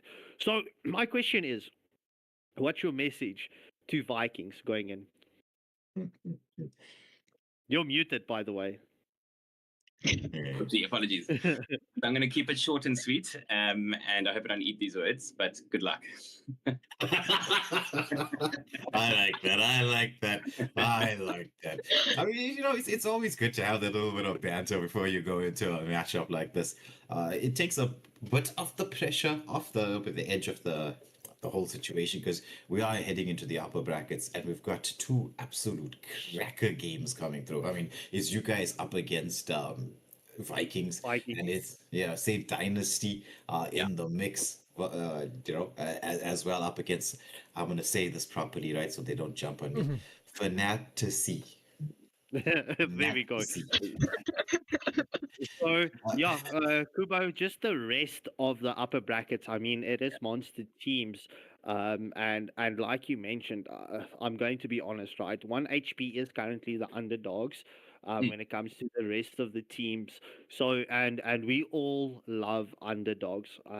So definitely, there's a lot of preparation that needs to come into the rest of the upper brackets. But I mean, even though and touch wood, I'm not bringing anything bad towards you or any negativity. I mean, if you're going to fall down, you are going to go to the lower brackets. Yeah. So there is still a perfect underdog story to bring in here. I mean, just to mention, wasn't it Mavericks that that came in with the underdog victory in the MSA Cup? Yeah. But That very I underdog. wouldn't really put the underdog Yeah, tag on there. I don't think it was a very To be underdog very situation. fair, right? I don't know about that. Because Listen, it's like listen. the amount of experience that they come with, right? You're looking at players like Virus. We saw him on the Lance in the first game. I mean, the guy is absolutely broken on that hero, and he's been in the scene for so long and been on that high level for a very long time. It's just like these players haven't featured as much as some of the say up and coming squads right now, because I mean life takes over. They were at the top of their game for a very long time, and then very very quickly they kind of just drifted out of it because you stopped seeing them so much in ranking. You stopped seeing them in like custom matches, and then when you're getting back into it once more and you want to be serious, it takes a little bit of a kickstart before they get back to what they were doing, because I mean I've been watching them for the longest period of time. Yeah, also having Presh in the team, or Virus in the team, comes with like the mentorship as well. So teaches us quite a few things. He's obviously got the experience, all of that. So nice to have him on board to teach the newbies a thing or two. Yeah, I mean he's got experience on the stage as well. I've noticed that with a lot of the players, right? I speak for people I hear. I'm not entirely sure that this is 100% correct for everyone that went to Morocco there, but from what it looks like for me is that they came back different people. It changed them a bit. Yeah, they also spoke to other players as well when they were there. Got input from them. Yeah, I mean I've seen it since they were back. How they've all changed for the better. Mm-hmm. For the better, for sure. Other than Doof, he's still hard stuck epic. Yeah. I don't think that guy ranks much. No, he doesn't play rank. He's not hard stuck, but he is epic. Yeah. It's a shade. Well, anyway. We really enjoyed your games leading up to this moment in time. We are definitely looking forward to what you're going to bring to the table. We're heading into that. This is it. It's the do or die stages. We're down to the best 8 teams in the land. So I mean, even getting to this particular position for any one of the teams, the ones going knocked down to the lower brackets and things, they shouldn't really feel bad. I mean, to get to this point in time is a grind. It shows the quality of everybody. But right now, it's going to come to those clutch moments because you're up against strong opposition all the time. It's those tiny decisions, the tiny moments, and can you handle the pressure? Is the big question. We'll see. So thank you for joining us. It was a pleasure to talk to you and to get to know you and actually to see you for the very first time ever. I'm sure lots of the ladies will be messaging very soon here asking for phone numbers. I can see Lotus smiling there on the screen. She probably was going to be the first one. And men, don't forget men as well. We come on, go with the men one. Go with the men one. I am married. All right, ladies and gentlemen, that's a no-go. So, and on that bombshell, ladies and gentlemen, we will be concluding this evening of the MLBB streams here on Waylander Gaming. It was quite an eventful evening, both evenings in the top 8 scenes. Last night, we saw Saint Dynasty going through, as well as Vikings. And well, tonight it was Yala Skip clutching Madagascar. And I'm going to say this, right? Madagascar is one of the top teams in Madagascar at this Madagascar at this point at this point of stage. So it's quite a big feat. Hats off, definitely to Yala Skip. And I'm going to be rooting for you guys going forward. So yeah, ladies and gentlemen, this is that time where we are going to say goodbye and good night. The rest of the panel, any last words before we head off? No. I just thank you all for tuning in to watch. Pleasure as always to bring you the Mobile Legends action here in the Southern African region. Good luck to the 4 teams in the upper brackets, which will be Fantasy, Yala Skip, Vikings, and Saint Dynasty. Those games will be coming through nice and early. Then we get to see what's happening in the lower brackets as well. We're not going to forget about the teams that are in there too. But we'll have the schedules and everything out for you all very, very soon. Thank you for watching. We'll catch you on the next stream. Peace out.